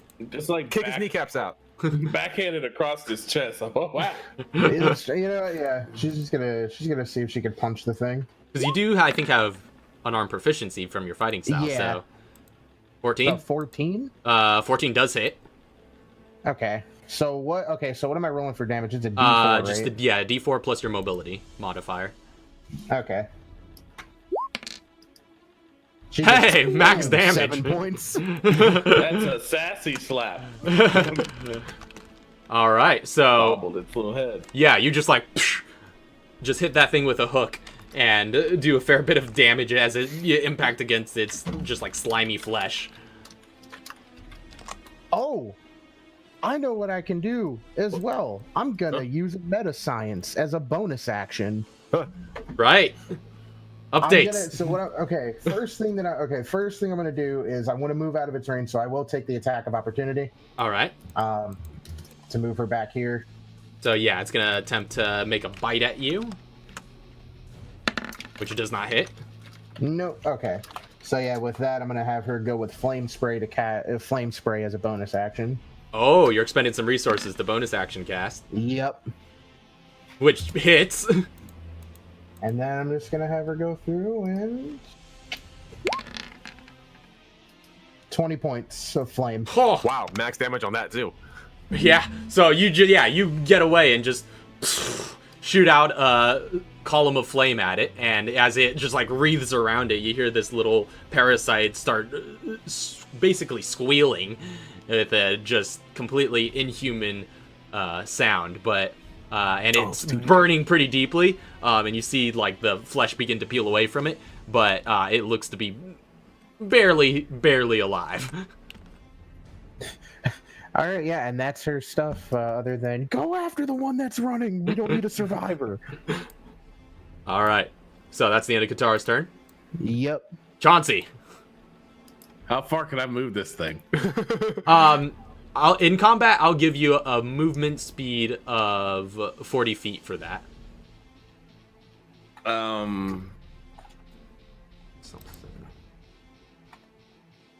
What if I'm using it as an attack too? Yeah, you could use your action to ram with it. Okay. Like I want to ram. I want to come out. Can I just describe what I want to do? Yeah, sure. Give me. I want to come out like this way and kind of like slide into this dude as I'm drifting, and then just ram this dude, hard brake, let everybody get in and go. So that's what I want to do. So, yeah, you would. Oh, actually, slight correction here. I'm trying to, because this is, I have been working on vehicles lately. Oh. I'm cross-referencing with some other stats. Okay, I would actually give it a movement speed in combat of 60 feet. Is actually what the standard I've said is. So you do have 60 feet of movement while you're driving this thing in combat. Because that puts me right. Yeah, it puts you right there, and you can make one attack against that guy, one ram attack. So I'm gonna slide into him. All right. All right. I will say, yeah, make the basically make a mobility melee attack. I will say. Okay, so just straight up. Mobility, then no proficiency. Mobility and proficiency, I'll say. Oh, well, actually, no. I'll say you could only add proficiency if you have proficiency with driving. I do not. Can I investigate the steering wheel? No. Just checking. Okay, yeah. 22. No, yeah, that hits the heck out of that guy. And I'll say go ahead and roll 3d10 plus 5. Yay. Just from the sheer that's the strength of the vehicle. Actually, it's probably more than that, but no, I'll give it to him for slow turning. No, yeah. So you just like screech across the asphalt and just hit that guy with the back end of your vehicle, and he goes flying out and just skids across the road. No, yeah, he's down for the count. Too bad I couldn't use him as a projectile and he launch into that thing. Down there, the critter thing. Kill it. All right, so I think that's Chauncey's whole turn. That's everything you can do. I love your health bar just hanging out the hood. Right, yeah, it's pretty dope. All right. I was hoping that like I could do something with like extra attack, but I guess that's me, not the vehicle. Yeah. Well, you do still have an attack, and I did say it was an attack that you just made. So if you have like a firearm you want to aim out the window, you could use your second attack. Could I? Yeah. Could I? Like windows open, just like I'm doing some like wanted level sliding. All right, cool. Go for it. Get some car food going here. Car food is. Can I can use any gun? Yeah, or I just mean, handgun or no, I magnum? would say you could use any weapon. Well, as long as you have all the criteria, you know. Oh, magnum. Just All right. I have it at the ready. Yeah. When I'm driving. So go ahead and make your shot. Whew. 1. No 7. Oh, 22. Yeah. So you aim your magnum out the window and just drive by, shoot this round through him, and just the two of you see on the other side of this figure just this splatter of blood come out the mouth of this parasite as the entire body just collapses onto the road. Let's go. And with that, Get in, motherfucker! with that, there doesn't seem to be Sliding. any hostiles still standing, and you hear engine, or rather a turbine, getting louder and louder. All right, as we're walking through, G's gonna put just one round in everyone's head just to make sure, and then just like. Oh, don't worry. I was gonna run him over. Okay, no, all right, that's fine. Yeah, we can do that instead. So actually, as she's going through, burn, run, car. Yeah, all right. So, are you just like putting the pedal to the metal then? Oh yeah. Yeah, all right. Just Yeah. left everybody behind. Sorry, you guys. just start tearing it out of there, and you take off as fast as you can. Behind you, as you're moving along, in the rearview mirror, you do see what, basically what looks to be some sort of jet. You can't tell if it's from the distance, whether it's some sort of piloted jet or some sort of UAV, but either way, something winged, something with fixed wing flight flies over that general region. And in the distance, you just hear this loud, as like this just like flash of light comes out from around the road and obscured by some of the bushes, and the ground underneath your vehicle just rumbles. But you guys have enough of a head start that you're able to make it away pretty quickly, especially if Chauncey floors it. Yeah.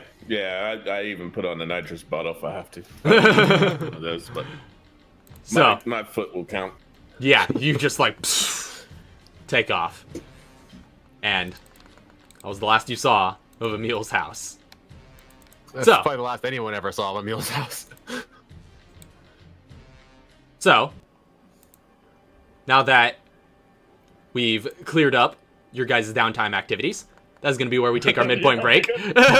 So that was downtime. When we return, the new story arc begins. All right. So, we'll be back in a little bit. Man, it is good to be back. I missed you guys. That's nice. Yeah. I mean, like, we had to, I feel like we all collectively had to get used to combat a bit again there, but, yeah, it's fun times. So, we'll see where things go from there when we return. Don't go anywhere. We'll be back in a few brief moments. All right. And, hold up. All right. So, welcome back, everyone.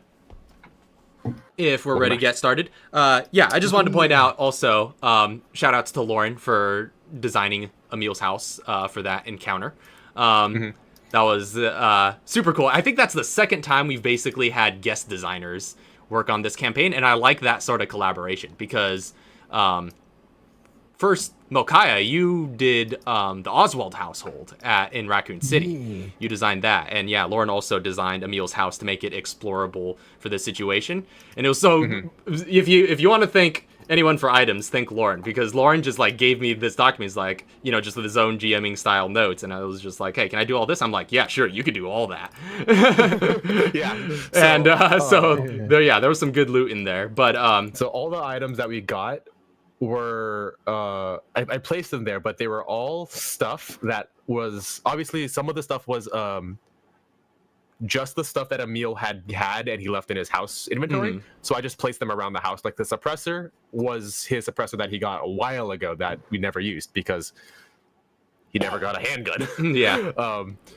but there was an item that I created that you guys found in the. That's true. In the So house. yeah, that's pretty exciting though. I like having like little guest stuff like that involved, and that kind of is a nice relief for me as a GM to just like kind of run, since we don't have any modules or anything for this system, just get to run little bits that I didn't create. It's actually a little bit of a refreshment. Although you didn't know that squad was going to be there. No, I didn't. But I knew that it was a possibility, which is why I wanted this to happen as soon as possible. And I was really hoping it wasn't gonna happen that's a thing while too. We were there. Yeah, that's the thing too. I'm glad you decided to take to that like right away because, that's probably the only reason you guys got there before that place was cleaned out.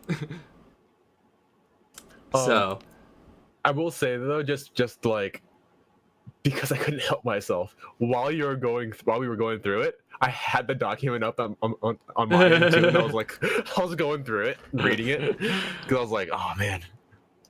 yeah, but yeah, that's tons of fun. So thank you for that. Yeah.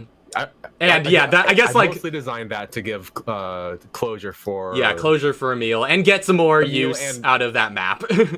Yeah, and also because I had stated a while ago that Emil was going to go down a path that was different, but I didn't have enough time to explore it, so I was like, I'll just put it all here because it did involve the entire party, and this is all stuff that he's been working on up until this point that I didn't get to reveal organically, so I added this all here so that everybody had like, everyone knew what he was.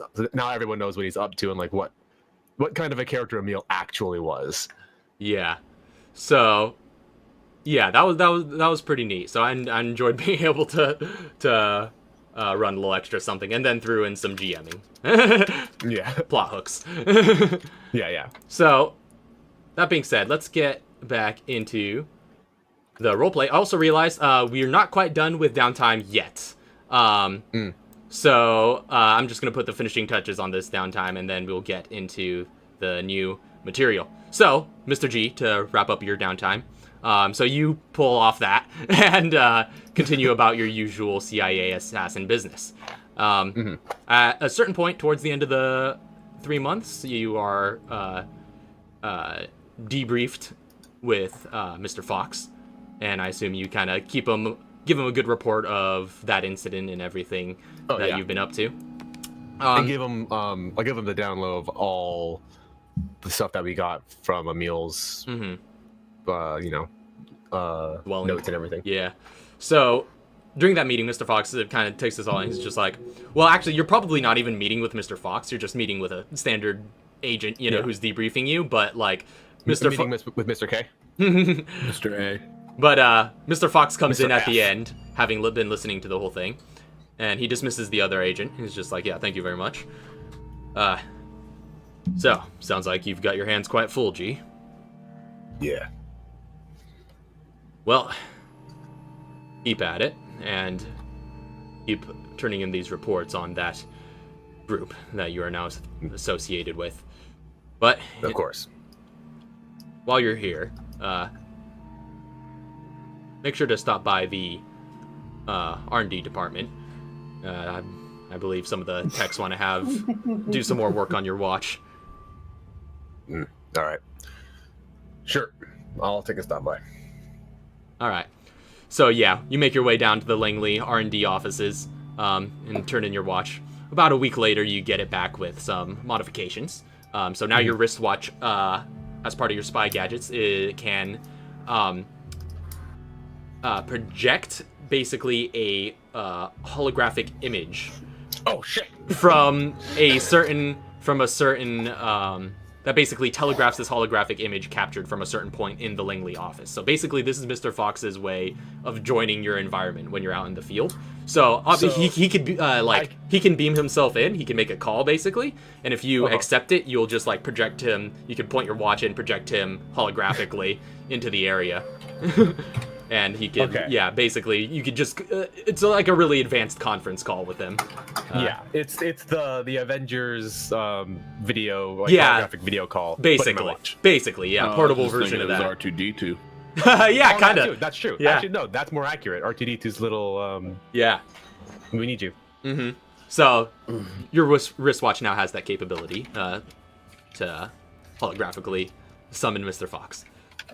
So as the months go by, you guys go about your business and doing the activities that you have described previously here. As the time goes on, there are a few major incidents that catch your guys' attention. Obviously, Mr. G, you noticed in the news the amount of covering up that the CIA has to do regarding the events in Brunton.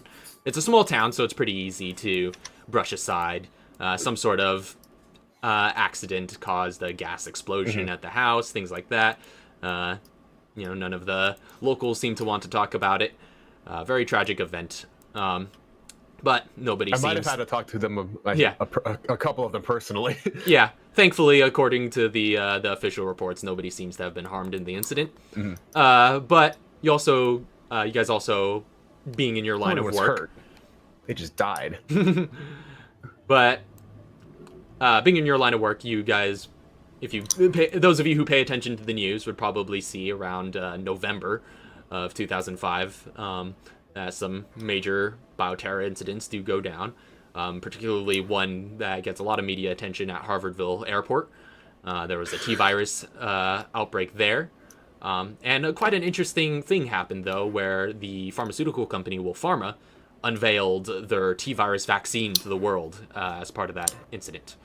But then, in the same night as that attack, there's an incident at Wolpharma's Aerodome Laboratories, and the entire thing explodes. So, and Wolpharma is discovered, of course, to be in league with the bioterrorists who caused the airport attack to begin with.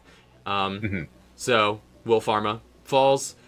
The T-virus vaccine is out and about in the world, though, and is now pretty much a pretty publicly available thing for most agencies that deal with relief for bioterror incidents. But, yeah, Wolpharma falls, who you guys had dealt with before. Tricell leads the cleanup and acquires their remaining facilities and assets and things like that. And so that is one major incident that you guys would have read about in the news as time has gone on. So, I think that puts a cap end on downtime. Yeah? It's probably going to make Emil pretty mad. He Yeah. wanted to make He wanted to be the first. There was one thing I didn't say about my downtime. Oh, for sure. I forgot to say about the goggles, the infrared goggles. I had them fixed so I have like a rangefinder in them. Oh, so I right. can see better. Yeah, when you have your infrared goggles. Well, that'll actually to get that to, because you do have like basically R&D under your employ now. I'll say it will cost you a bit to make that adjustment, though. Give me a price. I'll say we'll just throw out $1,000 for a quick modification. Got it. All right. So, also, what about Mr. G wanting to check up on the what's Kevin's last name? Is it also Black? Larson. Larson? Okay. On all of them. All right. So you're saying you wanted to check up on Kevin, or what Yes, was it? actually, this goes in, I guess, with also with Kevin Mr. Fox's request to keep up with the group, seeing as there's now an additional person that is attached to this group of people. He wants to see what he can find out about Sarah Black. Okay. So yeah, you put in some requests for intel. See what's up with Kevin. While you're on the mend, you basically put in some intel requests while you recover from your busted ribs from the Feliciano incident. Stuff that I would just have like underlings perform. Yeah. Or whatever. So you could get very superficial reports of them. First of all, it comes through your channels.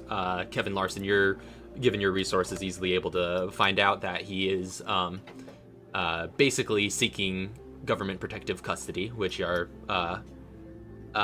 things he's being, forms he's being moved through at the present. So he's currently being transferred between a couple of different places, but he is with what you would consider your people, not the CIA specifically, but the government. Yeah. So that's his current status. As for Sarah Black, you learn the superficial details. worked as a nurse at a hospital in her hometown. Has a husband, a family that she's raising, horse ranch, all the digs. Nice quiet life. Nice quiet life. Okay. So, is that it for downtime now?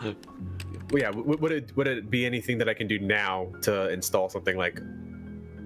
We'll say bug that or something? they'll have to wait for now. Since you're on the mend, you're basically just like doing what you can from your From home. the hospital bed. Yeah, basically just putting in calls and getting your contacts to get you stuff. So, anybody else have anything else for downtime, or are we good to go? I still feel like I'm missing something. I can't remember. My AC goes Join the up. club. I'm You guys get all the I'm- gear and everything now that you would have gotten over the break. Yeah. So, If I had this vest, I wouldn't have gotten hit. true. So, I have no clue. I feel like I'm missing stuff, but we can continue. all right. Well, be sure to No, let me know honestly, back up afterwards the if phone. anything comes to mind. No problem. All right. So, oh. So on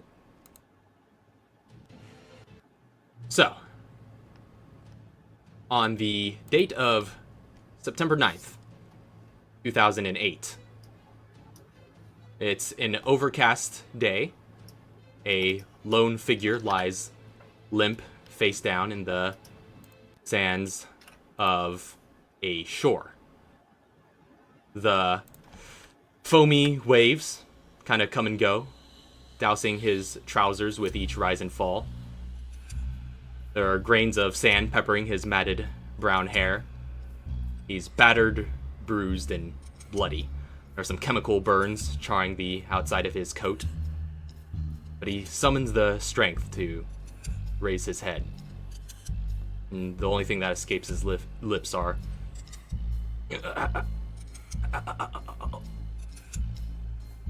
Hours later, that same figure is in a busy hospital corridor. Doctors and nurses and surgeons dart to and fro as he's rushed on a gurney into the emergency room. A couple nurses grab him from either side, counting down 3, 2, 1, lift, before moving him onto an operating table. It's noisy with medical chatter from one end. I need 5 milligrams of morphine and IV drip. Stat! Where's the anesthesiologist? She's on her way. Can somebody run the ID? Already done. He's an English national. No passport or visa on hand. Reach out to the police for more details. How'd he get here? Nobody knows. Why do I feel like this is about to become an international incident? And escaping that figure's lips is just his weak voice cutting through the noise. Nearby nurse leans in. Just hold on, this guy's still lucid. He's trying to say something. Everybody quiets down and stands still. The nurse leans in close, giving the patient her ear. And the man whispers something to the nurse. A couple people pipe up. What's he saying? What's he saying? And then she just holds up a hand and then leans away and says he needs to speak with the BSAA. So, 3 years earlier, it is November 9th, 2005. Chauncey, you arrive driving Black Betty at the gates of what was once the Feliciano estate. But with the last of your belongings packed in the trunk, you drive up the long road, the grapevines showing signs of decay as the last assets of the vineyard owners pulled out a couple weeks back. And as you approach the massive Gothic mansion, figure steps out of the newly repaired front doors, which Katara had blown up previously. And you arrive at your destination. Welcome to your new home. Who's the figure at the front door? So you recognize this figure as you come to park. She fit middle-aged woman in BSAA uniform with blonde hair tied in a bun and a pair of aviators resting atop her head. This is Allie. Oh, okay. I thought it was someone else. Cool. No, I'm free. So you come to park. You getting out of your vehicle? Yeah. So as you get out, Allie steps up to greet you. And she's just like, yeah, it took your time getting here. That's some last minute things I need to take care of. You know me. Yeah, I do know you. So, you want to hear the rundown? Yeah. Well, as per your orders, everyone's been hard at work getting this base operational. Now, the BSA's budget is pretty much dedicated to payroll and housing needs only. So, I recommend you take a look around, check in with everybody, and find out what improvements can be made if you want to put your own money in. Also, HQ's been sending us some new personnel. They just sent us a new R&D head. We got a munitions officer. They even transferred us over a new recruit, some sort of medic. She's waiting for you in the war room. By the way, the war room's all up and operational. That old lounge room, yeah, as per your request, that's now the war room. So you should be able to access a terminal from there that has all your information on it. In fact, I'm pretty sure there's communication from HQ already waiting there. Okay. So, yeah, guess this is Camp Clancy now. Welcome home. And I rub my hands and just like walk in the door. Like, Oh, that's scary. Welcome home. can I like first guy I see tell him to go get the bags out of the car? Like I didn't bring the bags. Yeah, you walk in and you just like call some. You see a couple of. You immediately enter into the lobby. The foyer is just like as beautiful as ever. All the chars of the explosions and all the bullets, shells on the floor have been all cleaned out. This place has been very well renovated. An extra door put in as per your request, leading into like the shooting range and other areas. Yeah, you see a couple of your infantry soldiers just on their downtime, just like basically using this big open space, just having a hacky sack circle. And you easily could like call one of them to just like fetch your luggage.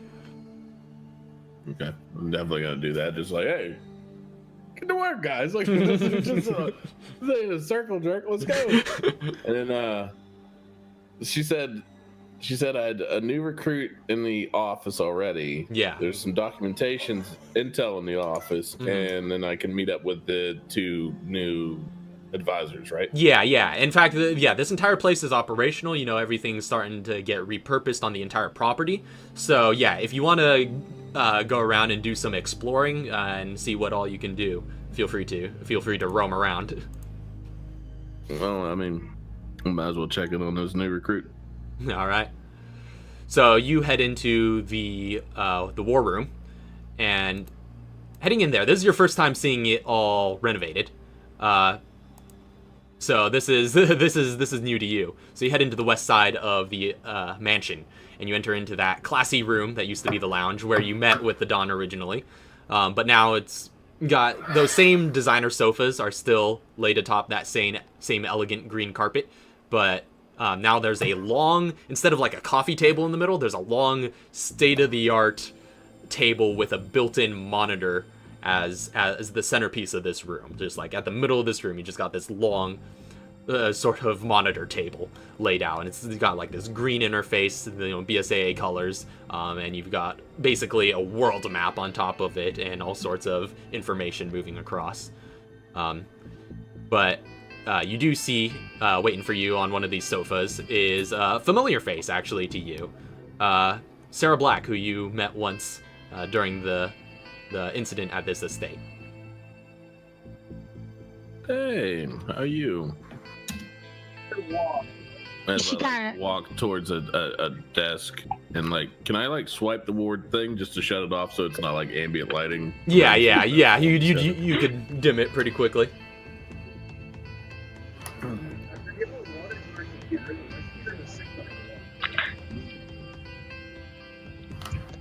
Hello, you. Hey. No, she lifts her head and she's like, oh, hi. New recruit, huh? Yeah. I gotta do my part. Oh, don't we all? So, I got a letter from Kevin. And he told me. I'm sorry. Yeah, it's all right. She kind of just stands there. So, you're the boss, huh? That's what they tell me. Well, it's an honor. Are you like shaking my hand? Yeah, she reaches out and she's like, it's an honor, and she offers a handshake. Shake your hand back. Just, Awkward. Not much to be honorable about. Just doing my job like everybody else here. Well, any man that's willing to give his life for the greater good is honorable in my book. We do it for the bad too, so you just gotta be wary of that. Well. So what's your expertise here? Oh, well, I fancy in medicine. I knew a guy that did that. Yeah. My mom was a doctor, and I kind of just fell into that line of work. Yeah. Glad I didn't go down my dad's side. Well, yeah, what'd your dad do? Well, he worked. He was an engineer. He did some past dealings with some bad people, but yeah, it's behind us now. He's no longer living, so I think we got to worry about him coming after us. So, quick question. Yeah. Yeah. Raph. Oh. Do I have like a folder, like file of hers, like that I could just like flip through? Yeah. Well, you could probably bring that. It's on the desk. Yeah, information up on the war terminal. But yeah, if you fire that up, you can bring up like some files like a shipped from screen. HQ. Just Okay, yeah. Screen and, like, Yeah, there's a little code. tablet you could pull off from it and just like sweep some so cool. information onto it Cool. if you'd like. Cool. I So was thinking old paperback, but yeah, we could do a tablet. no, yeah, this place is state of the art. Technology. Looking through here, is there anybody of note? Like, do I know? Like, she hasn't. Like, so she's telling me that her parents are the same as Kevin's parents. Kevin's her brother. Mhm. And is there any information that I should find in these files that I need to absolutely know? Like, nothing like secretive. Nothing sets off any alarms. Again, she seems to live the quiet life. You do recognize though, as you're going through these, files, you remember, obviously her dad you met in Raccoon City, being the same dad as Kevin's. Yep. So, but that's again, how he went out. You saw it happen, and yeah, I'm not gonna be that dude to bring that up. Yeah, I was there. But yeah, nothing. Died pretty painfully. Nothing sets off any alarms for you. Okay. Throw this down. All right. Well, get some orders for you and go ahead and start your duty. Awesome. She kind of salutes him, not knowing if that's what she should do or not. I salute back and just like kind of look around. Like, okay. Well, I don't know if it's a thing either. And she's just like, yes, right away. Just let me know when you got those orders, and I will fulfill them to the best of my ability, sir.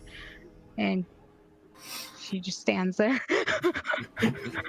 waiting for her order to leave. You can go ahead and at least go walk around, find something to do. Like, orders will come of you. She's actually gonna head to the range. Okay. Yeah, just a couple of rooms over from this, you have the range. What used to be the gallery has been recently renovated, according to Chauncey's orders. So the next room immediately over, which used to have like paintings and stuff, the rest of you would know. Not Sarah, but the rest of you would know. What used to be the painting room is now an open space that looks to be basically a gym. So you got like free weights along the walls and padded floors across the center. The paintings are actually still up and still displayed, but they just keep them to the walls. And then if you go through the door on the other side, what used to be the statue room has been converted into a shooting range. You head in there and you see this gentleman at the range with a handgun, just like just putting bullet after bullet into the dead center of a paper target. Well, I think if you've been here for a little bit, you probably recognize this guy as Pistol Grip Pete. Nice. He's got 2 guns. Yeah. Bullseye in all of them. Yeah. Good dude. But yeah, he's got like earmuffs on and all that. Yeah. She's not going to disturb him. She's just going to take stance somewhere near him, or there's a bunch of free booths, so you just slide into one. I've never been to a range before, so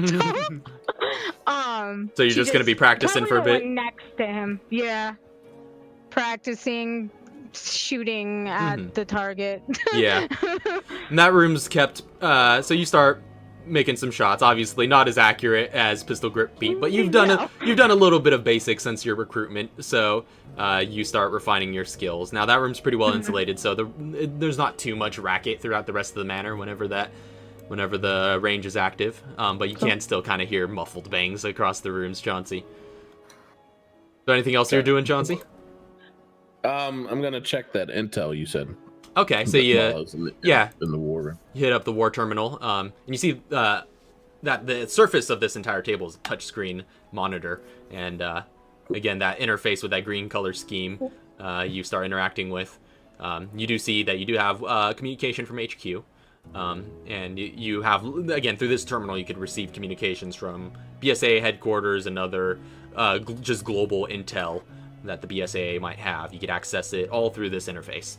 But right now, the only thing you see on there looks to be this communication from HQ called Operation Atlantis. And when you start reading through that, it basically reads as follows. The University of Oxford has received a distress signal from their research team in the Mediterranean.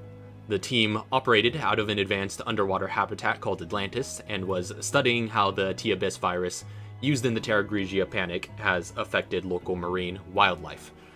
Oxford lost contact with the Atlantis team on November 8th and received the distress signal later that day.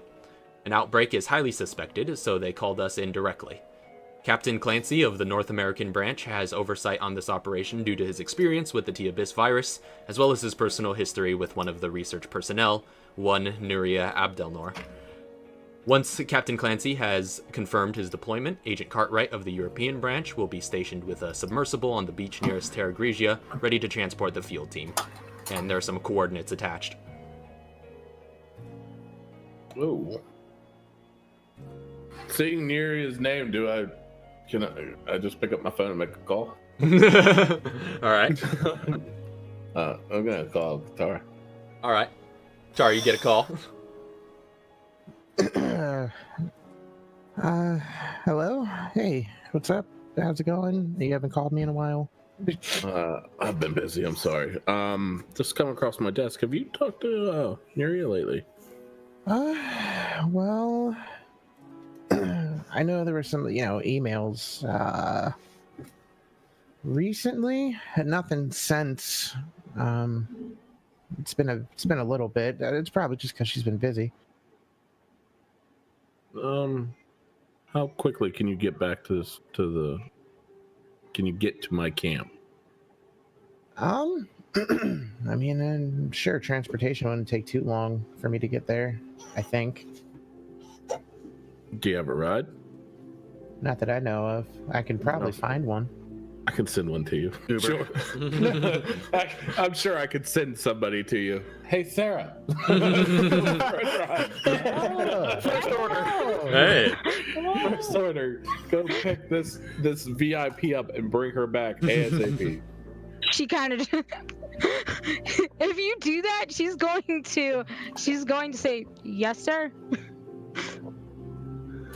Can I do that? All right, yeah. I mean, you're the captain, you're the commander of the base, so yeah, you can delegate. Okay, What so am I'm I doing? definitely going to tell Katara to get her stuff ready. I need her to come to my camp, and I'm gonna send for a ride to pick her up and bring her. All right. All right. I suggest to pack a little heavy. Pack a little heavy. Oh no. Okay. Can you at least see if you can like go to munitions or something? I'm out of explosive rounds. I'll see what I can pull off, All right. and then I'll let you go, and then I'll give Sarah Black the the job title of Driver? driver to go and. You put it in military terms. It's an escort mission. I was trying to think of it in a good way. Okay, so I need you to go and escort this VIP back to this camp ASAP. Make sure she is taken well care of. And Absolutely. give her the address. And I'm sure there's some military vehicle she's taken, not mine. Yeah. Well, does Sarah? That's a question. I assume Sarah has her own vehicle. She drives She and does. whatnot. Yeah. So. She has a farm truck of some sort. Yeah, out in the courtyard. Yes. Out in the courtyard, that sort of where the gravel path comes to an end in front of the mansion. Just all of the personal vehicles of all the on-site personnel are just scattered all over that area. So yeah, you go out, get in your vehicle, and you make the drive. Can I please make a drive check? Can I please make a drive? If you really desire to make a drive check, then yes, make a drive She's check. going fast. Yeah. I mean, yeah. Are you going fast? Ew, yikes. All right, pretty good. 14. You get there eventually. It takes a couple of detours, but yeah, you eventually make it. You get there. But it takes a bit longer than you expected. What? You probably, let's see, from you get to Iowa, you're probably arrive back there either because basically a long road trip. Won't take any more than a day to get there, but then back probably either late that night or early the next day. Yeah, we'll say early the next day with that roll. What kind of house did she pull up on again? I forget. Katara has an apartment, right? It's an apartment. That's right. Yeah. And she knows the apartment number. That was in the instructions. Yeah. He gave you the address. She walks up to the door and knocks on it. And you see Katara just kind of open the door. She's like, hello? Oh. Hi. She's you can tell she's normally in like civilian and now she's like in this middle between civilian and soldier. And she's like, ma'am, I'm your escort. Clancy sent me. Okay, yeah. Let me go ahead and get a few more things ready. Just kind of like she stands awkwardly in the doorway. runs in. You just hear her just kind of rummaging through stuff. You just hear it clink, clink, clink.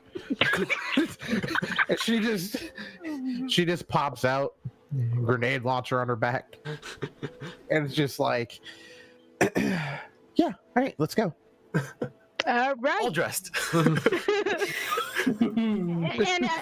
really quick, Vamp, what's your inventory looking like? Oh no, it's we're getting to that point where it's about to get full.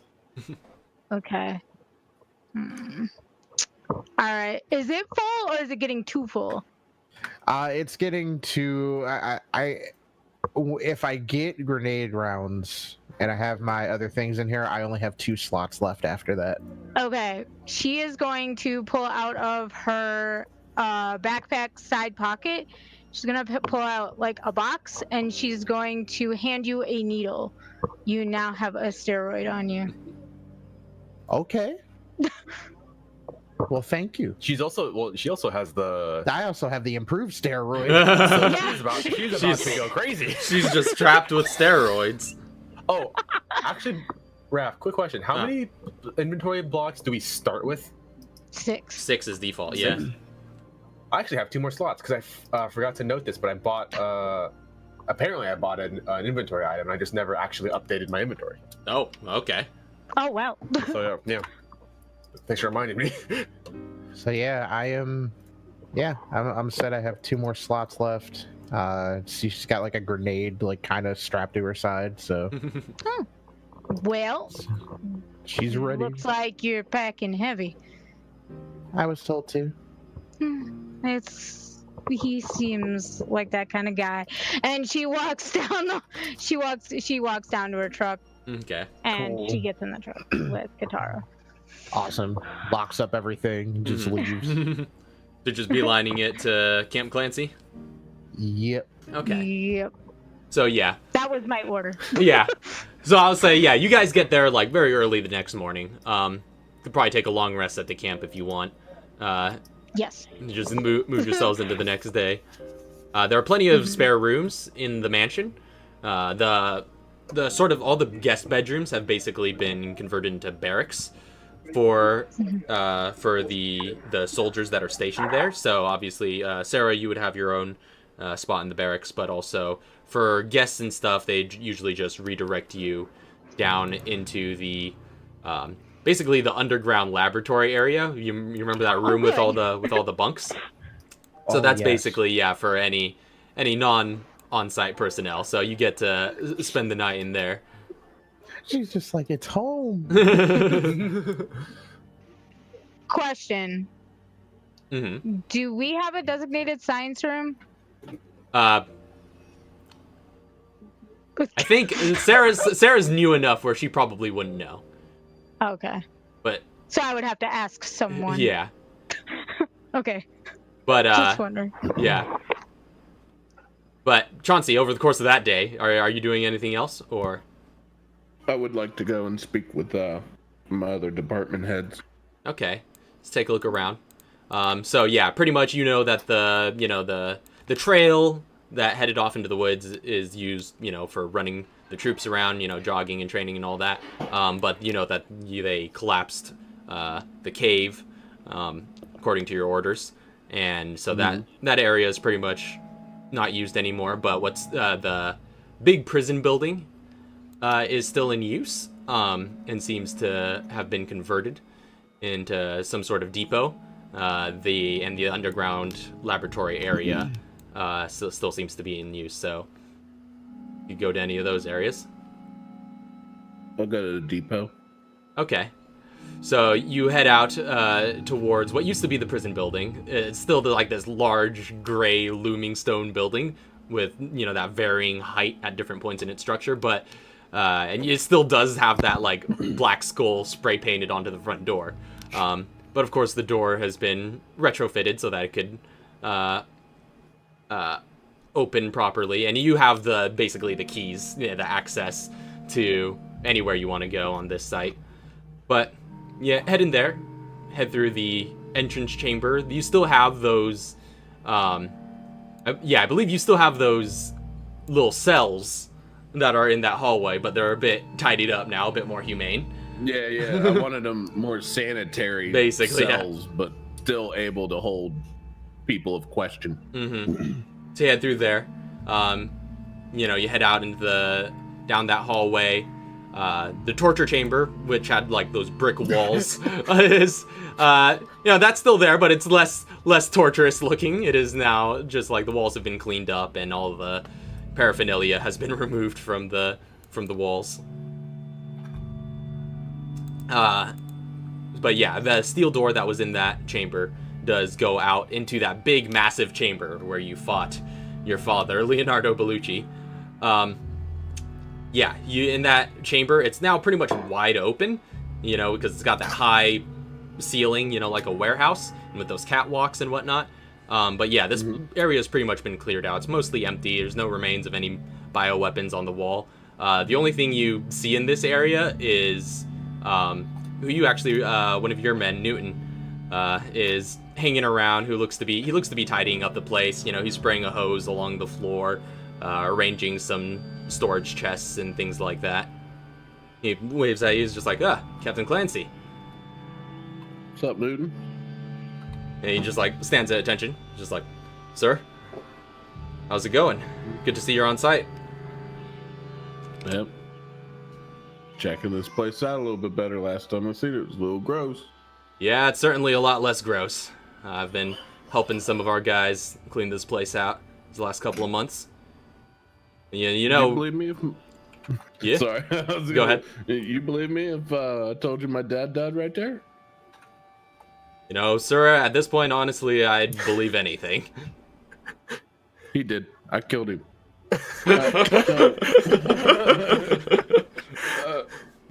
If you say so, sir.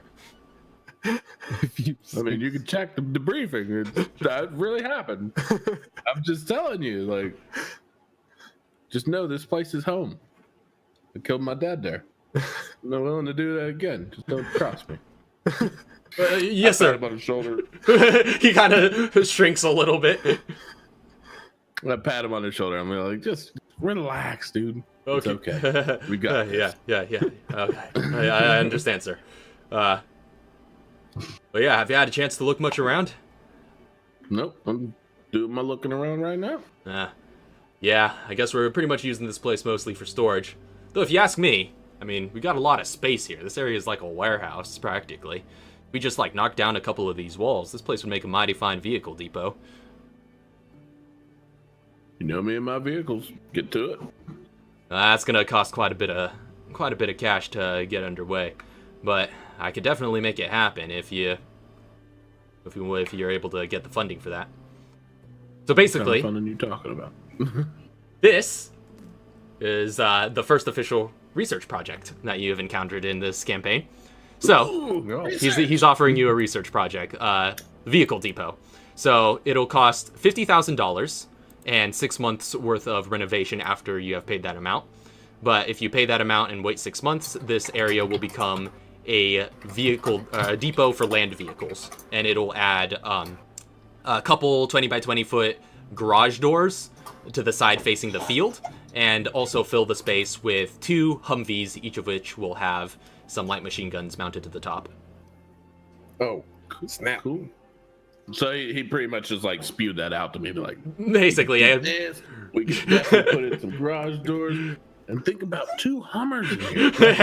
Yeah, he's basically, and you know Newton, he has a pretty vast technical knowledge, so he's able to like give you the logistics of it and give you the rundown. He's just like, and if we're being 2 particularly Vulcan miniguns. if we're being particularly spendy, I mean, there's a lot we could do with a vehicle depot, more than just and 2 little Hummers. I mean, we could put tanks in this place. So tanks is also but once you have acquired the vehicle depot, you can expand that program with another research project for tanks, which will add a single M1 Abrams tank to the vehicle depot. Now, is that like something I can do over time, or do I have to save up the 50 and then drop it? I would say for the purposes of gameplay, just to make things easier, I would say just drop it all at once. Okay. But yeah, like it might be assumed that you're like in world paying it over time, but yeah, we'll just do it as all in one expenses. But the tank research project is $1 million though, and 3 months of waiting for it to be delivered. But once you have the vehicle depot, there might be other research projects that might make themselves available due to having that. But the vehicle depot comes with the 2 Hummers? Yeah, the vehicle depot just comes right off the bat with some Hummers. Okay.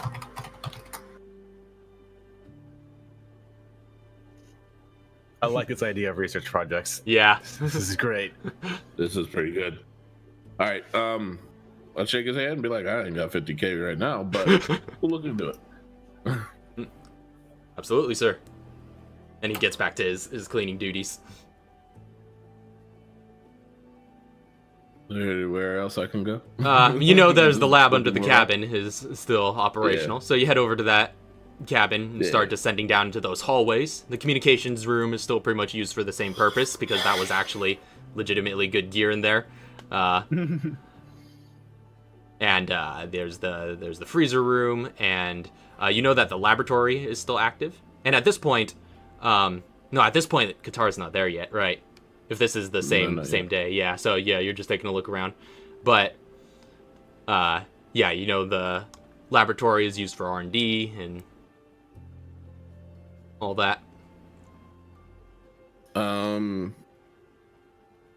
What about like ammunitions? Oh yeah, the armory that you guys raided the first time coming through here is still being used for that same purpose. So that security room is there. I'm gonna go ahead and check it. Okay, you head into the security room. So yeah, you see tending to the armory your new munitions officer, and much to your surprise, you see a familiar face as he turns to face you, and it's like, you know, this short, scrawny guy in his early 30s with his buzz-cut blonde hair.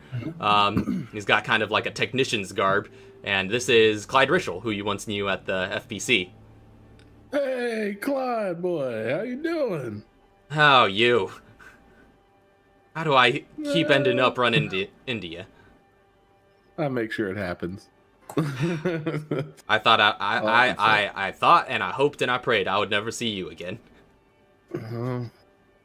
Now I got you for life, brother. You're mine. You guys So gave what do we me got? so much trouble. Alright, well, as you can see, we got standard issue BSAA stock. So standard issue BSAA gear would be for assault rifles. There's a H&K G36 and a SIG SG550, both fully automatic weapons. You get a M9 Berettas are usually always in stock. There's a pump action shotgun, which is the Benelli M3, is also pretty standard issue, as well as a variety of armor options for light, medium, and heavy. Any like armor accessories? Nothing in the way of... Oh, rather, there is one thing that looks to be an armor accessory. Clyde points you in the direction of it. It's like, well, we got these fancy BSA issue helmets here. Can I look at one of those? Sure. Let me get you the stat card for that real quick. So yeah, this is something I forgot, but I'll get you that stat card in a sec. Okay, that's fine. Take your time. It can happen later. Yeah, but it's basically it's pretty simple. Yeah, it's pretty simple. You wear it on your head, you get a +1 AC. Okay, but now I have full heavy. Does that Even take up a yeah, spot? it's a wondrous item. So it doesn't full heavy just occupies basically your armor slot. This would occupy your head slot. Okay. Yeah, I'll go ahead and hold on to one of those in my inventory. Okay, it does take up an inventory spot. So, but yeah, so you do have that on hand now.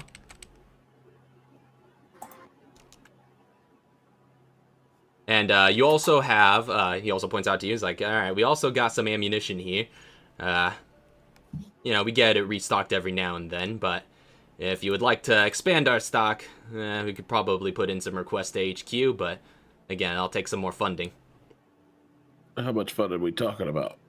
So, he runs you through his research projects. So basically, what you have access to is an ammo increase. So the first thing that you have access to is ammo increase 1, which is just $5,000, and after 1 month, it'll double the amount of ammunition stored in the armory with each restock. It'll basically restock the equivalent of once per adventure, basically. So every time you guys go out for a mission, you could only access these amounts once. Because right now, what you currently have is basically the equivalent of 1 drop for each type of ammo. So like 10 rounds for 9mm, 12 rounds for, or 5 rounds rather for 12 gauge, and rifle rounds as well.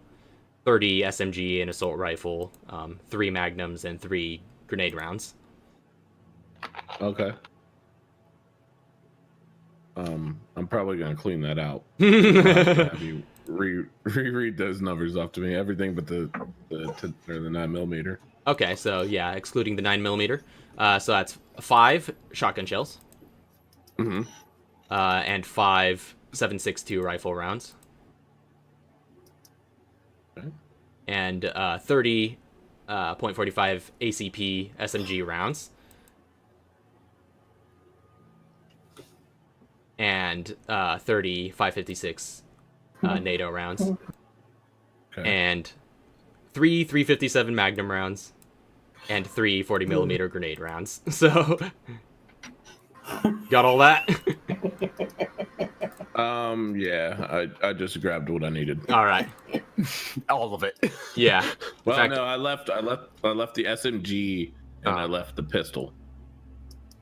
The 9mm and the SMG stuff I left. Yeah, let me just get a quick snippet of that, and I'll just post it in the Discord, just so you know, basically. We know our shopping Yeah, list. yeah, like that's always going to be in stock once permission. Okay. I just snipped it right out of my notes for you guys. So, Nice. but yeah, you could double that amount if you pay $5,000, and that'll kick in 1 month from now. What if I want to do like quadruple it? Well, you could keep going down the upgrades. So this is only ammo increase 1, but Oh, so it's like 5,000 for the first every phase. time. For the first phase, then the upgrade after you could triple the amount, and then eventually you could add more. You could add special ammo types, basically, and yeah, it just keeps escalating. But the first upgrade just doubles the amount that's stored with each restock. But like, I can't like drop 15,000 right now. Well, You have to wait for it. yeah. So upgrade. yeah. So you could drop 5,000 for the first upgrade. The second upgrade is 20,000. Oh, okay. See, that's what I was trying to figure out. What the next upgrades were going to be. Yeah, I'll drop 5 on that. Okay. So yeah, you let them know that you'll wire the funding as soon as you get back to your war terminal. Yeah, I went ahead and took it out of my Yeah, bank yeah. for now though. Yeah, exactly. Yeah, that's just flavor, but yeah, you could consider that Yeah. expended. Okay. It's like, all right, that'll be helpful. Yeah. We're gonna keep working on this. Also, he also points out to you one other research project he has is you could acquire a rocket launcher and add 1 RPG with each restock for $40,000, and that'll kick in 3 months from now. I don't have that kind of money. Yeah, just letting you know your options. You're hurting my bank account already. No, yeah, but these are the options available to you. Yeah. Oh yeah. And this is like Yeah, this is long term. This is your base now. this is also the kind of stuff that Party would. Yeah, contribute exactly. to as Yeah, well. yeah, because this is kind But, of like, a group hub. Yeah. you should definitely get me the list of Oh yeah, I'll get you that after the upgradable game. stuff. Yeah, so that you guys Yeah, for sure. could keep careful track. Okay, and then so the labs are looking good. Mm-hmm. The armory's looking good now. The hangar's still available? The hangar is available. You Okay. could enter into that area with your clearance to get past those heavy duty doors, and yeah, you do see that they do have 2 Black Hawk helicopters parked side by side in the middle. I So want that. yeah, and you see a couple pilots hanging around. These guys are just transport personnel. They're just here to transport people to and fro wherever they need to go. They're not technically under your command. You know, they're like from the general BSA air troops. But you see hanging out with them one of your squad members, Hollow Point. You know, this young lady in her BSA uniform, hanging out with the pilots and technicians, and she just looks to be having fun with them and just relaxing, striking up a conversation. Kind of give her a nod if she catches. Like, yep, hey, just look at the things. Keep doing what you're doing. Yeah, she stands at attention when seeing you. She's like, sir. Hey. just looking around, seeing what kind of merchandise we got here. Yeah. Just got a couple of transport helicopters. I mean, I've been talking to these guys. They've been telling me that we could, you know, get some more merchandise if we really want to, but it's quite pricey. But What do we got here? well, right now we just have transport. If you're willing to put in the money, we could, you know, put in some orders for attack helicopters. But BSA won't spare the budget for that on their own. Well, we'll probably get something. lined up. What do we got price tag wise? So that would also cost $1 million and take 3 months to get them here. Gonna have to take out a loan.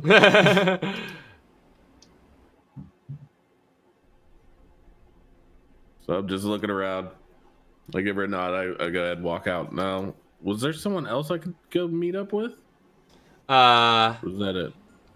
I haven't gone to the labs, but it's up to you whether Chauncey would. Okay. Yeah, I'll go to the labs. I thought you said we walked through. It was pretty much the same as what it was. So I didn't know that it's pretty much the same as a laboratory, but it's been converted for your guys' use as an R&D thing. So yeah, you head into those sanitary looking, white rooms of that laboratory.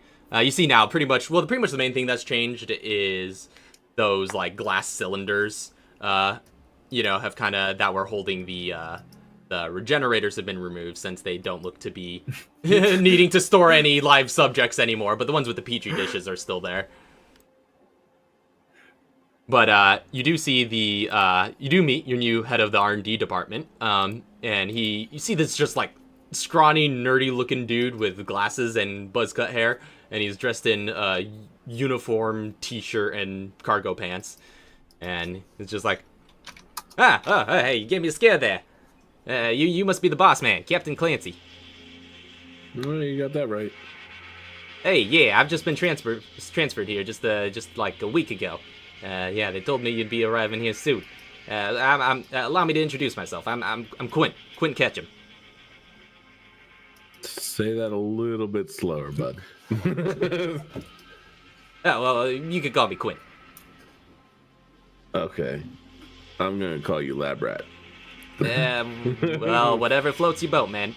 I'm just gonna remember that a little bit better. Sorry.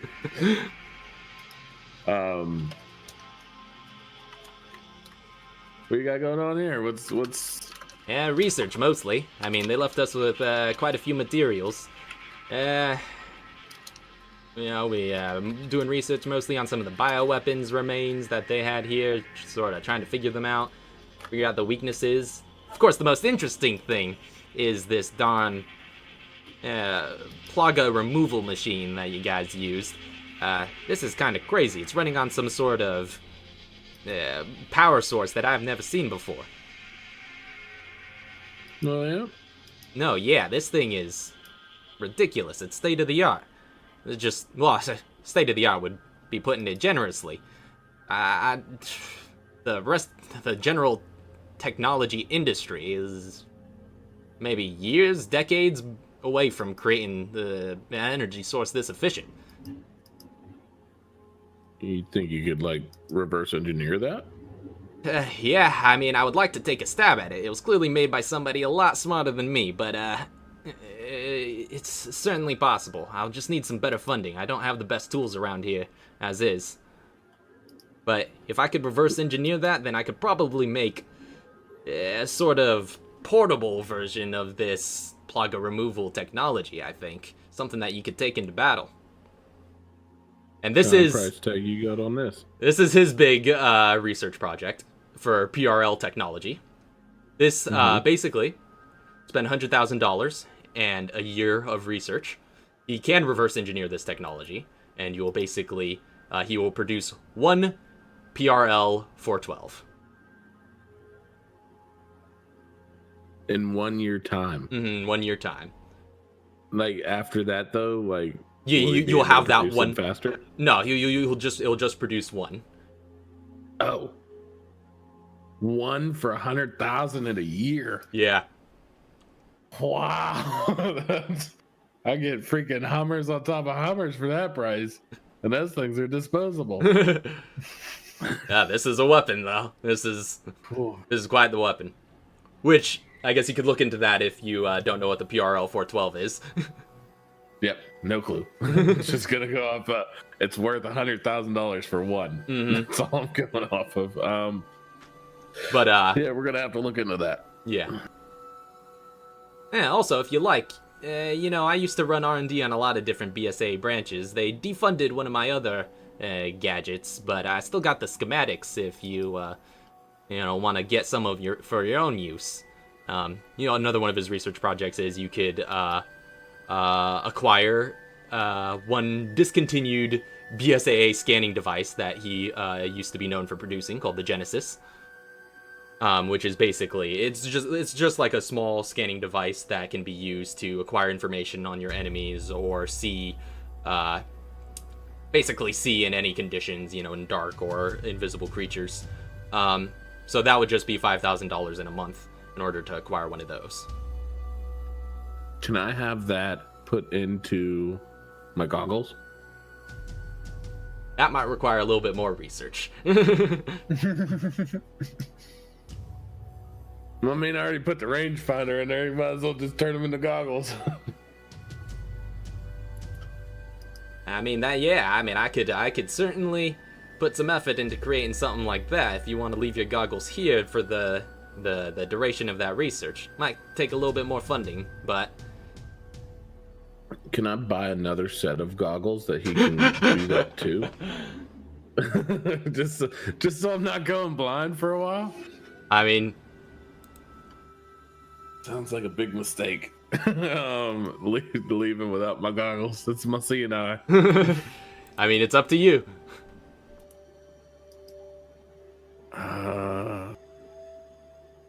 Also, am I allowed to wear the helmet and the goggles? I would say, yeah, I would allow it. Because like the helmet just like kind of is on top of your head, and your goggles are kind of more on your face. Yeah, just making sure. How many of those scanning devices can he come up with if I give him the 5,000, or is it like anytime I need them? Just one, but yeah, this one could be repeatable every time you could put in more funding to acquire others. Oh, okay. What kind of funding will he need for the including it into my goggles? I would say we're not gonna do it right now. So if you want to wait, yeah. give me a number later. Yeah, he could get back to you after doing some figures, basically. Okay. Well. Yeah. Give me some figures on that, and then we'll talk. Yeah, I'll crunch some numbers. So he's the lab guy, right? He's research development, and he's going to be working on like lab stuff, or yeah, pretty like much science stuff. I'm gonna alert him that I will have people coming in to work and advise over his work as well as soon as they're available to do so. So he knows that he's gonna have overseers. I got you, boss. Now it's starting to get a little lonely down here. Well, don't you worry. We're gonna get you filled up down here. Now, where would I go for infirmary stuff? Like, where would I end up putting Sarah at? She would probably be in this same part of the facility, going between the laboratory and that freezer room on the other side, and things like that. You know. Okay. All right. Well, I'm gonna get back to looking around this place. Has anybody else arrived, or is it gonna be like a day? Yeah, it'll be by the next day. So we'll say we could fast forward if you're all done here and just say reaches the next day, everybody arrives. Should I rally my troops, or is like how many people did they say to have to go to Atlantis? It's up to you. But I mean, you do know that there's only the European branches providing the submersible that's going to be used for transport to Atlantis. So probably you could take as many people as you want, but not everybody will fit onto the submersible. Probably just one small team. Do I know how big the submersible is? Is it going to be like a 4-man team, or somewhere in that range? Because you're also going with the Agent Cartwright, who will be meeting you there. So yeah, some like 4 to 8-man team. Okay. But bear in mind, also wanting to take some people back on it as well, if there are any survivors. Yeah. I'll at least have Foxtrot 1 on standby. Okay. Yeah, and just sort of have them stationed at the surface. Yeah. Well, I mean, let's just be on the ready whenever we have to leave to leave. And then putting Foxtrot 2 in their positions at the camp. Gotcha. Ready for orders at any moment. Okay. Good to know. So, how do I get a hold of Mr. G? Well, there should be on the phone. I think the burner phone comes with one phone number, which is a way to get a hold of him. Yeah, so he could call that burner phone, and you can call one burner phone of his. Oh, okay. I'm gonna give that a call, like as I'm settling down, and just tell him that I was flipping through some of my orders and stuff. So. So yeah, you give him a call. Is Mr. G too busy to answer? Well, the phone rings for a bit, but like right before it's about to go to voicemail, he'll pick up. All right, and you hear again. It rings for that good long bit, and as the other side answers, you hear before even you hear G's voice, you just hear a bunch of racket in the background and just a bunch of commotion. And just like this, just like car doors just like opening and closing, and a couple guys yelling in the back, all right, we're good, go. and the first thing you hear from Mr. G is, "Hey, babe."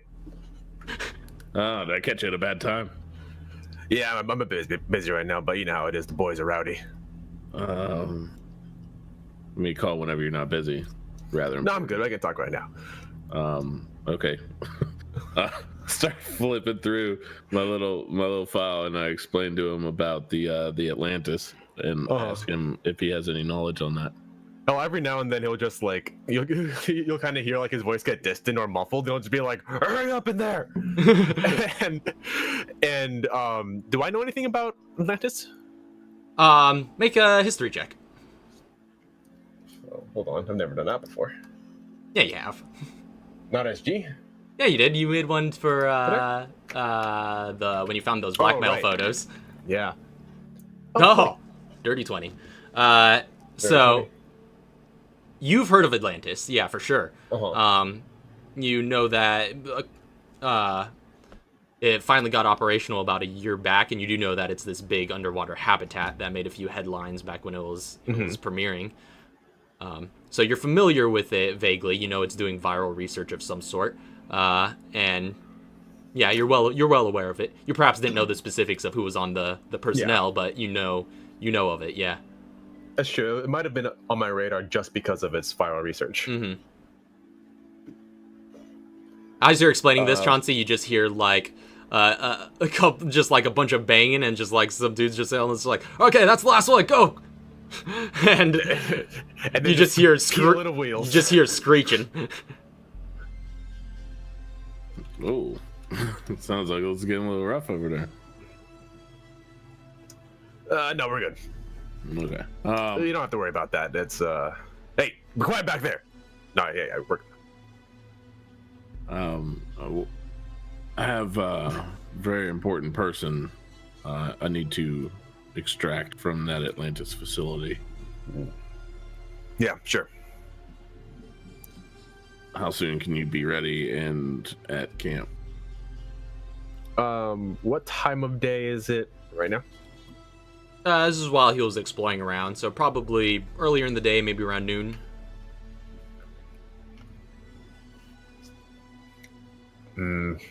Probably noon tomorrow. All right, I'll see you then. All right, and hang up. Before he hangs up, you just hear like sirens starting to echo in the distance of his phone call, and he says his goodbyes. Yeah, I guess as he's like ending the call too, he's just like, "All right, later, babe. I'll see you later," and hangs up. All right. So, yep. Then we can fast forward from there. Fast forward one day.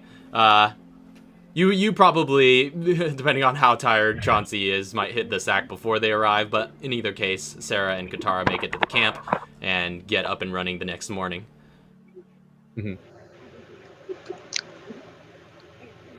So, is there like a balcony that I can just go on and stretch? There is a balcony. Remember that balcony? I am very familiar with this balcony. Just come out, Trumpets are blowing. Just in a bathrobe. Yep, bathrobe, ready to go. Dark green bathrobe. Please, please let it happen. Hold on.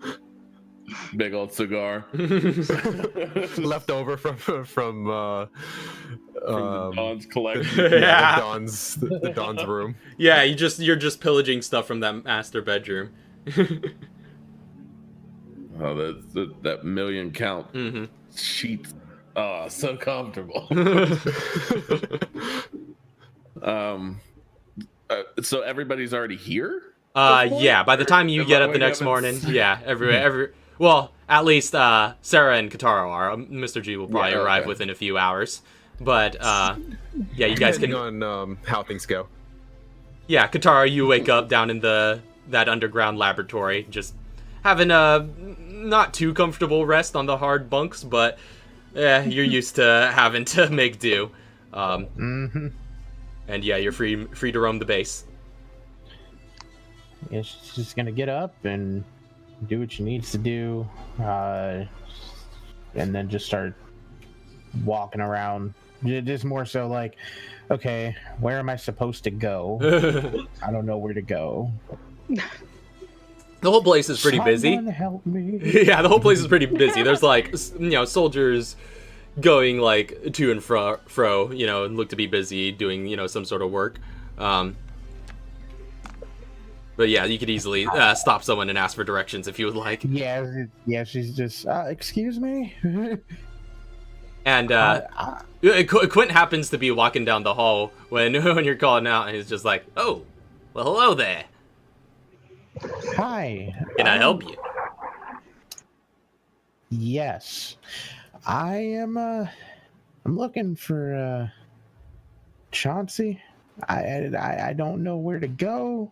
I came here overnight. I got summoned here, Yeah. and He scratches his head a little bit, and he's just like, "Oh, you mean like Captain Clancy, that guy?"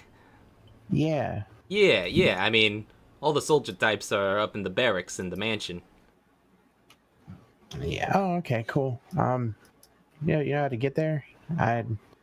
This is a pretty big place. Oh, yeah. I don't remember everything. Well, I'm on a break, so I could walk you up there now if you'd like. Sure. Thank you. And he leads you up out of the cabin and points you in the direction of the mansion. Which as soon as you clear out of the tree line, it's just like that big field again, and just like right there to one side of it, that large looming mansion. Awesome. She just starts heading in that direction after just like thanking him. Mm-hmm. Just keeps on going. Anytime. So you head into that mansion.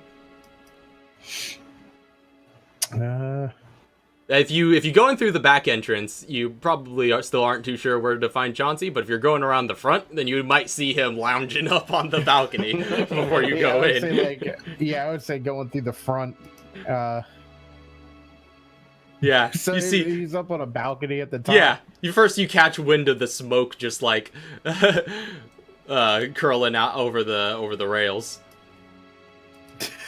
Do I hear that one guy like just talking her ear off? The whole Yeah, practically. in the labs. Yeah. Knowing Katara, she would do this. She's walking around and just going up to the front, but she just goes, Chauncey! Lean over the rails.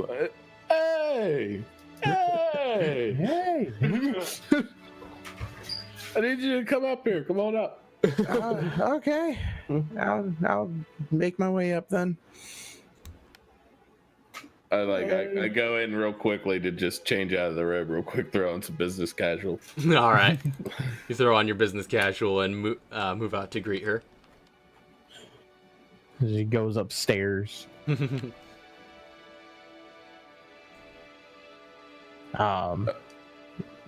Wherever we meet. Yeah, where you guys meet, where you guys meeting?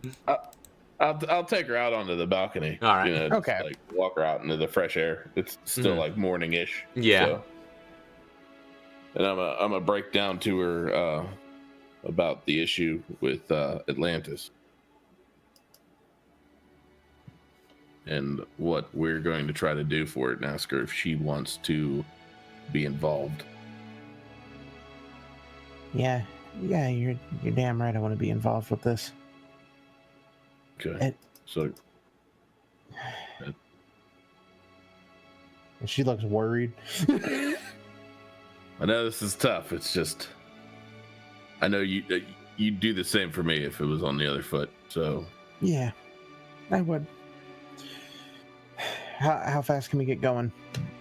Waiting on one other person to arrive, and we should be able to take off from there. Okay, good. I've got everything. I've got everything I need then, including this. Still, she pulls out that She pulls out that weird looking steroid. She's like, I still have this. And then I also have another one. But I think what that weird looking steroid thing does? Nope. Would you like to leave it in the science department so they can try to figure out what it is?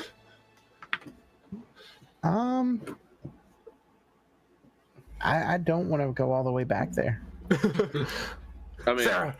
You kind of have to go back. Well, through there. actually, That's true. The hangar is right next to it. So Oh, Yeah, we got to go that way. okay. We- Yeah, we can. Yeah, Dump we it can off with the dump it lab off. rat. Yep. By the way, I need to introduce you to him. I need you to. We talked about a little bit of you coming in and doing some advisory work. I think I need you to keep an eye on this one gentleman and make sure he's on the up and up. A little sketch when they talk fast. Yeah, I could do that. That's fine. But let's get this first thing out of the way and let's go get our girl. Yeah, let's go. all right, so you guys start heading down. Yeah. Is Mr. G just gonna magically appear out of the cargo? I'm already in one of the helicopters. Yeah. So how does Mr. G get transported here? By the way. That's a good question. How's public transport in Chicago? I mean, you could probably. Chicago's big. Yeah, Well, I'm like, to get to the mansion area. that's true. That's way out there. Yeah. You could probably rent a vehicle pretty easily. I was gonna say, I actually I might take a ride from one of my buddies up in Chicago. Oh yeah. You probably have some local contacts. You could use your shady Yeah. corners and just like, get enough together to just get a quick ride up that way. So just can you just drop me off down here real quick?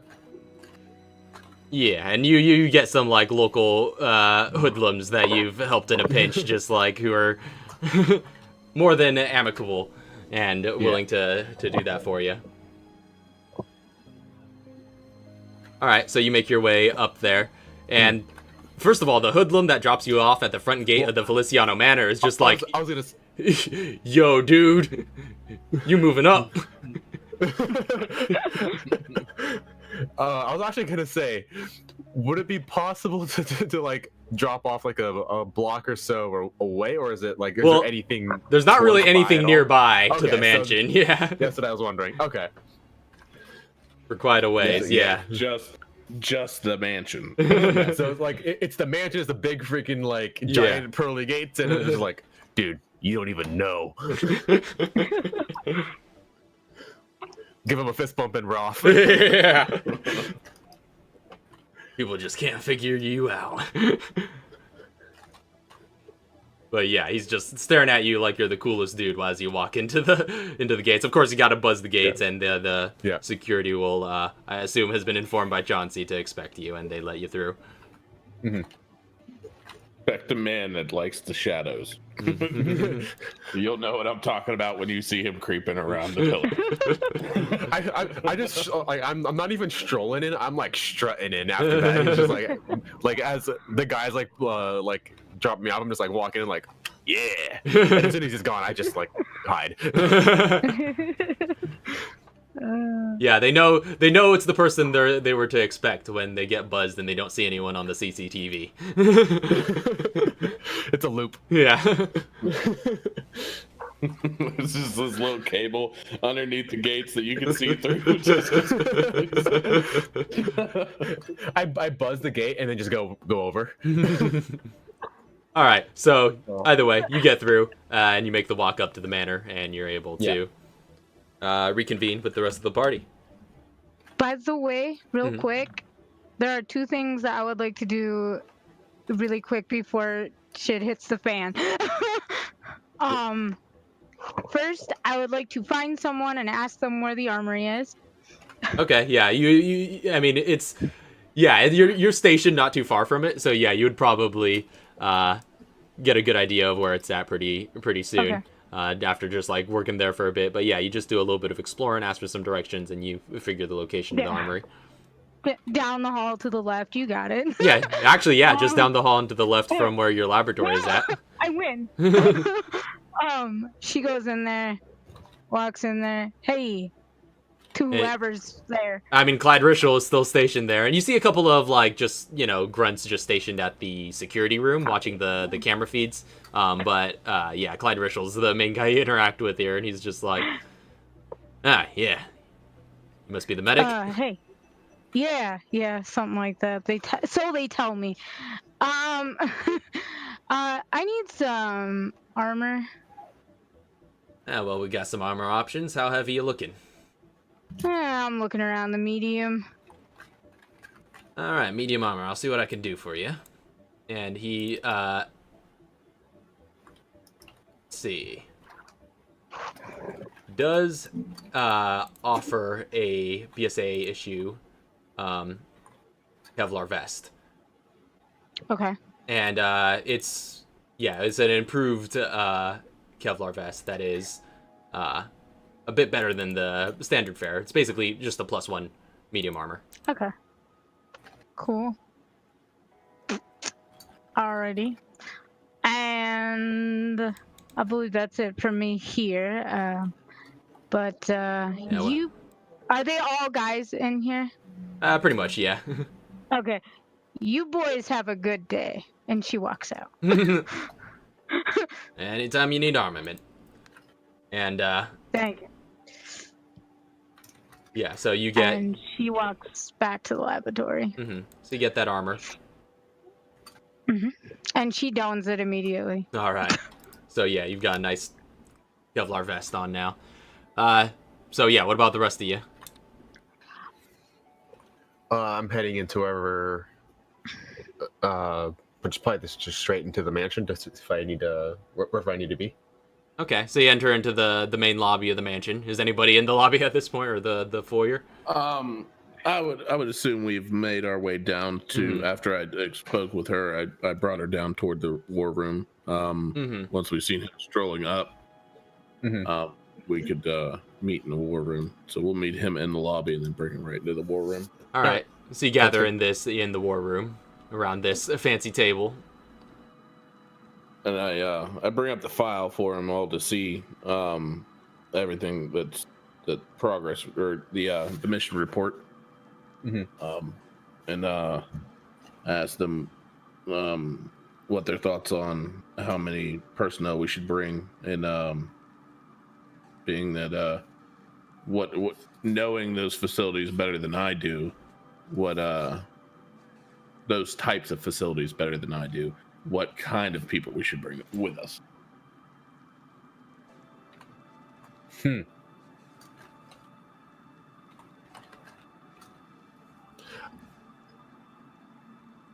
What do you mean, like those kinds of facilities? You mean like just like laboratories? You're more the sneaky kind of guy. So how many and what kind of people would you want with you on a mission to sneak into the said facility? Nobody. She knows like labs better than anybody I would know, that probably has conversations with Neria about some of the decor and whatnot. So she would have input about the room sizes and whatnot a little bit. and see, put 3 heads together and figure out a team here. Well, if you're asking G of what kind of a team he wants to put together, he would say he would go in alone. Yeah, but I can't let you go in alone on my mission. So what's G saying? Do the job that I need you done.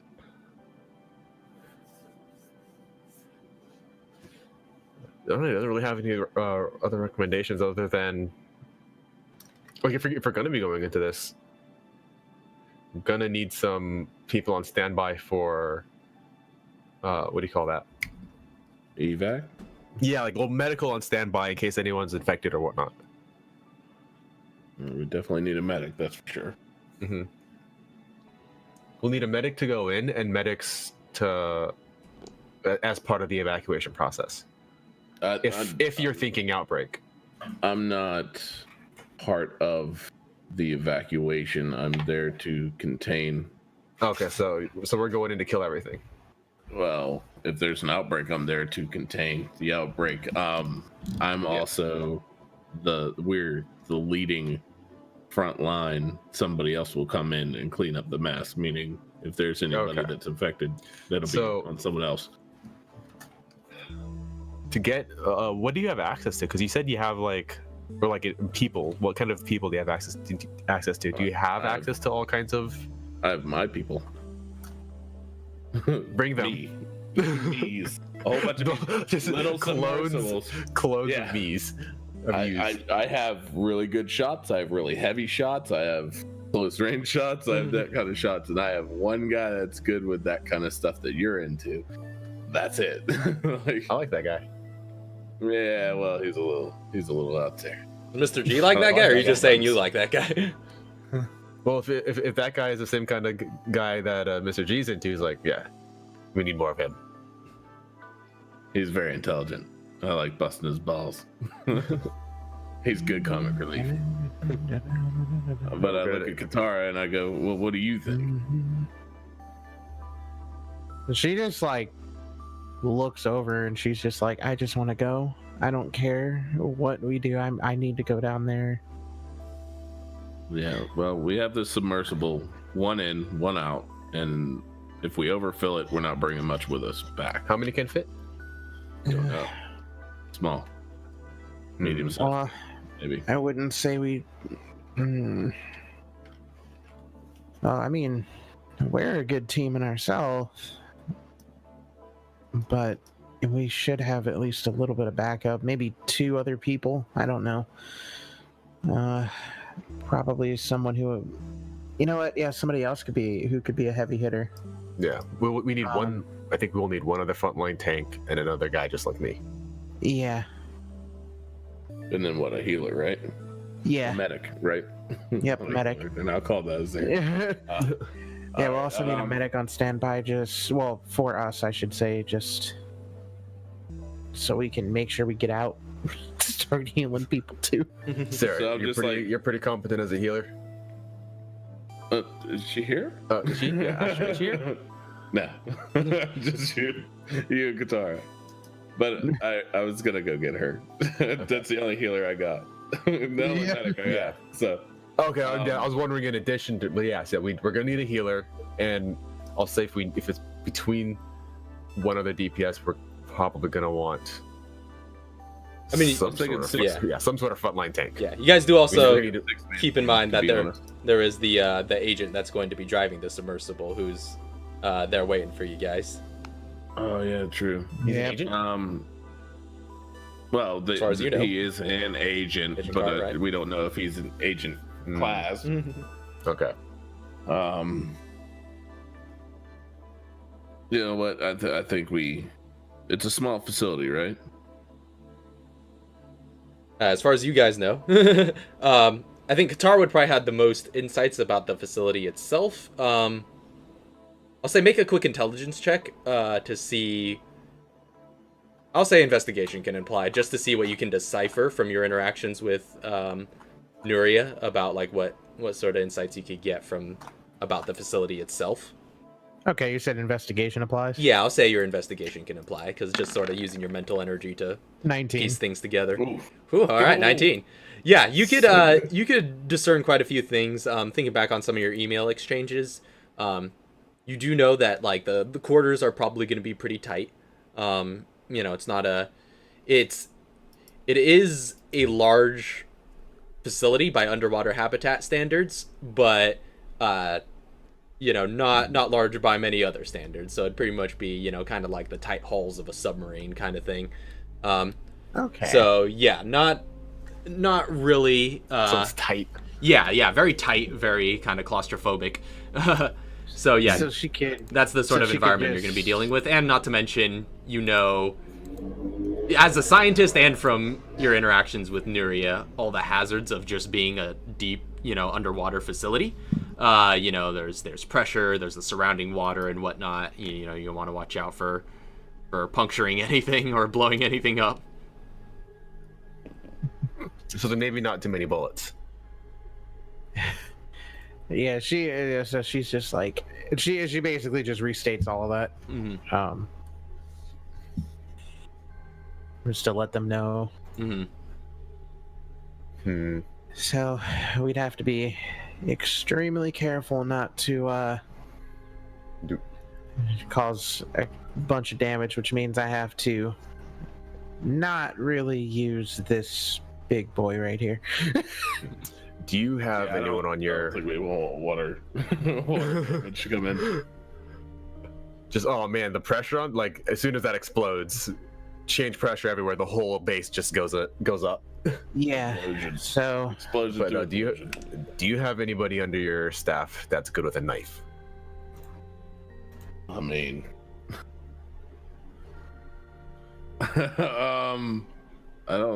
I didn't go with anybody that was good with good with my fists. my people were built. They were hired on his guns. Like, that's pretty much Yeah, that's what I figured. Yes, though. Just does it have finesse though? That I can take it real quick. Oh, I could lend you a finesse weapon. If Just that's like- what you're asking, but I don't have a finesse guy that I know of. Finesse. You don't like, have somebody we can I mean- take that is good with a knife. Yeah, Katara has that baton, which is finesse, I believe. Yeah. So Oh, yeah, you're good on that yeah, front. But talking about extra people to bring with us, right? Right. Yeah. Like, I 'cause honestly think I've got a knife as well. If it's that tight of quarters, like a submarine, we should probably go in as little manned as possible because it's going to be so close quarters. We'll end up hurting ourselves more than anything. Yeah. Yes, that's a good point. So I think we should take in the minimal amount of people. Try to arm up with melee, maybe small arms. Yeah, that would be the best. Okay, well, let's go ahead and get a move on.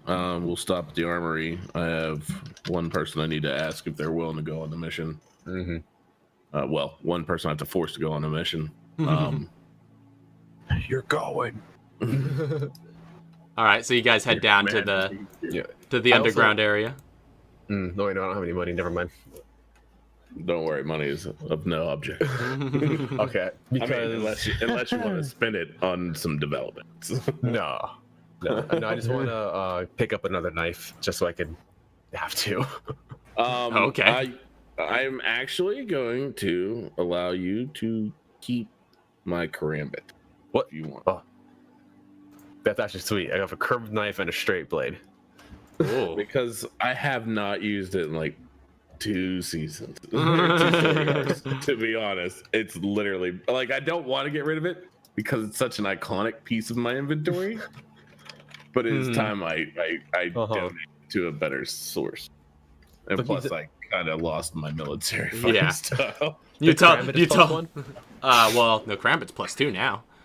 That's what I was. Okay, Yeah. Do you have the Karambit stats? Let me see. I should. Yeah, you got it. So yeah, that's up to date. Okay. I reach over and hand Katara for 3 40mm rounds. Oh, she's like, thank you. They're not for this mission, but they are not for my pocket. Right. I know. And I have this suppressor in my pocket. There might be a weapon downstairs you can attach this to. I don't plan on using it. Do you want this suppressor? I mean, it wouldn't hurt to have a gun on Yeah, me. we'll get you a gun. But Yeah. I'm gonna give you that suppressor for now too. Try to clean up my inventory, guys. Where can I put this? Because right now loaded in the grenade launcher is acid rounds. Mm-hmm. So I wouldn't see that doing too much damage to screw like the pressure of a place like an explosion would. Because I feel like it's just a flunk. It hits and just sprays. True, but it might eat through some of the metal. But as long as it's not on the walls, and whether it's the walls or floors, I don't know. That's true. That's true. Because I'm like, if I'm getting a gun, I might just keep the grenade and the grenade launcher and everything basically at that facility, or well, at the base, at this base, and then just take the, I don't know, let's say a handgun with me. All right. So, you guys are heading down to the armory to pick up some goods then. So yeah, you could pick up a handgun, or an M9 specifically at the armory. And yeah, it's the only handgun they have on site. It's the standard issue BSAA handgun. So let me see. Do you have the stats for that? I don't think you do. I don't. There you go. What's the SMG here? They do not actually have a standard issue SMG here. Oh, okay. I thought MP5. That was Umbrella, right? That was yeah, Umbrella's standard I issue was MP5. Yeah, the I FPC figured had everybody's P90s. standard issue is- Oh, yeah, that's right. Oh well, that's fine. No worries. Yeah, BSA is a I little don't need bit it more anyways. loud and proud with the ARs. So, What is the stats on the AR or that they have? they have two different ARs. There's the G36 and the SIG 550. Let me. I already have the G36. Okay. Yeah, you could look at the other one as well. I'm dropping off the improved steroid, so I could just take that out right now. Right. Yeah. So if you wanna drop that off the lab, you're just leaving it with Quentin? Yeah, I was gonna leave that with Quinn. He's just like, oh, yeah, what's this? Hey, is interesting looking. Want me to run some experiments on this? Yeah, I want to. We're not sure what this does. I'm not sure what this does whatsoever. So I Oh. could just taste it. I got a poison tolerance now. I've been practicing. You know that scene from Princess Bride where he's like, I can't be poisoned. That's me. Well, Quinn just tells you, well, you come to the right guy. I'll start figuring this out. All right. If Sarah's in the general facility, she'll look up and like wave at Katara. No, yeah, this is down in your area, so. Waves back. All She'll be right. like, "Hey."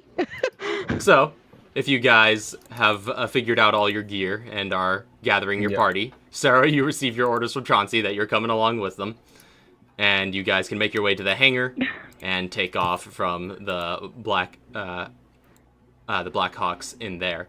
They'll give you transport to an army base, which can get you long-term, plane flight over to the Mediterranean.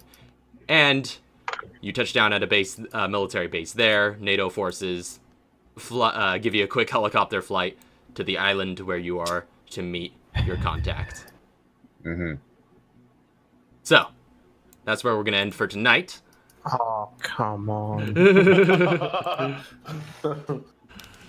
Another week. Yeah, another week. Hey, we're back at it. That one went on a little bit longer than expected, but that's okay. But we'll be back next week. That was fun. It was good to be back. So, Had to figure some stuff out. Yeah. But, and if there's any inventory management we need to do before the next session, then yeah, we could feel free to get that cleared up between the games. But that's where we're gonna pick up with you guys on your way to Atlantis next time. Till then, thank you all very much for watching. We'll see you guys later. Peace. Squared. Have a good night. God bless. Good night, dreams all the good things.